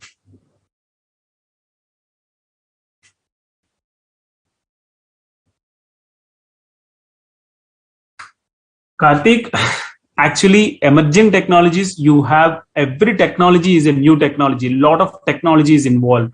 So whether I push it tomorrow, still you have a lot of new concepts, but no worries. I'll just stop at 5 more minutes. I will take it and then we can take a break for today. Let me complete this.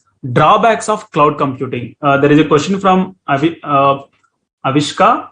Resiliency, I will explain you. Just let us see these drawbacks of it. So what is the drawbacks of cloud computing? It is solely dependent on internet connection. Let's say you have a need of important document when you are outside. For some reason, you are not able to get the internet connection on the mobile. So you can't able to access the document, but you would have gone with an assumption that my documents are available online. So I don't worry about whenever I want, I can take it. But if that internet connection is not working, you can't access any of those document or services. So that's a drawback of it. Security, this is what I always worry about, right?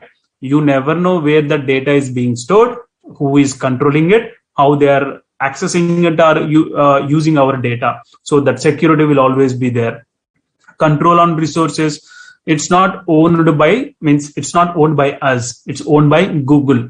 So you don't have any control on how to manage that application. You have to follow the rules and regulations of them.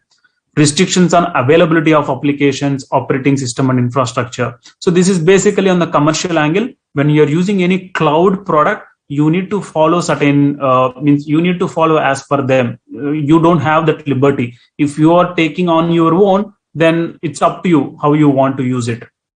Then interoperability.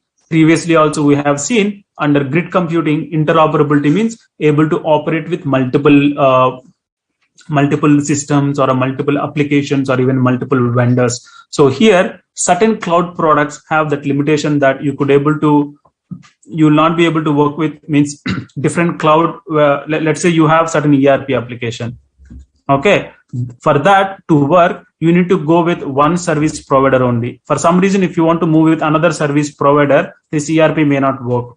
In that ERP case, use any other application or a software. So you will have certain limitations in cloud computing. See, as if we need to talk about drawback, we are talking it, or else predominantly when you consider the advantages of cloud computing, the trade-off always goes positive on the cloud computing side. Okay, so this is about cloud computing environment, but I would like to stop here because it's a very important topic. We can continue in our last class, the different types of cloud computing environments and the cloud service models are the most important ones among them. But I believe you will be able, you are able to follow so far what is meant by cloud computing. So there you already been using like Google Drive, there's OneDrive. So those are a couple of SaaS products. So what is that SaaS product? What is that IAS or a PaaS? We will talk about in the last class. So before going further, I'll just explain these different kinds of environments. So many students get confused. Remember these words very clearly. Cloud computing environments. If in your examination, if they ask about cloud computing environments, you have to say it's a private cloud, public cloud, hybrid and community cloud. Whereas if they ask about cloud computing service models, if they ask about cloud computing service models, then infrastructure as a service, platform as a service, software as a service. So these are cloud computing service models, whereas private cloud, public cloud, hybrid cloud are cloud computing environments. Okay, so these two you should be very clearly understand the difference. So examination, many students get confused what to write for what. Okay.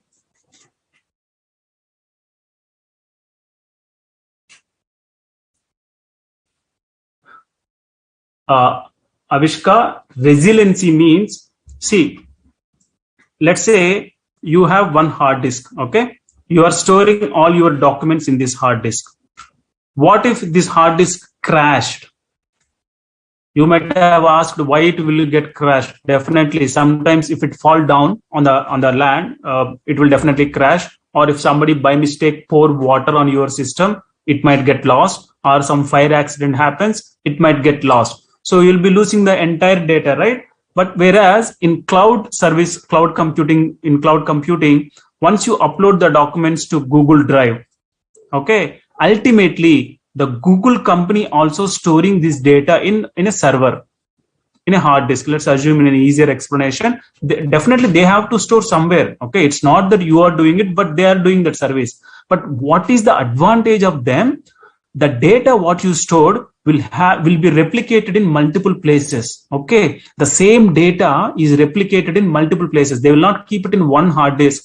Example, if you have 1 GB data, the same 1 GB data can be kept in one in US, one in Europe, one in India as well. Okay, even though let's assume if something happens to US, the entire data gone, they still have backups in Europe and India countries. So the resilient, there is no fault issues, there is no issue, there is no concern of failure, there is no concept of failure in cloud computing. Even though if something lost, you still have backup. That's what resiliency means. I hope you understand the concept of resiliency. So students, we started cloud computing, understood the definition, understood the advantages, characteristics, disadvantages. On our last day, we'll quickly start with the cloud computing environments and service models and the rest of the technologies. So rest of the technologies are not that lengthy. With every 5 to 10 minutes we can complete. So hopefully we can finish. Definitely I want to finish at least sometime in advance, and want to focus on couple of examination questions, and if possible we can see the couple of case studies as well from your textbooks or MCQ books. So I would like to spend a decent amount on from the examination perspective. So if there are no further questions, I'll just see if there are any open questions, else we'll wind up for today.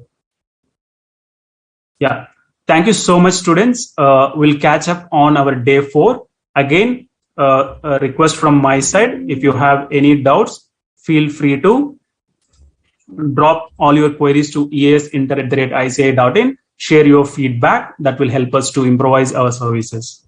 Thank you so much. Have a wonderful day ahead.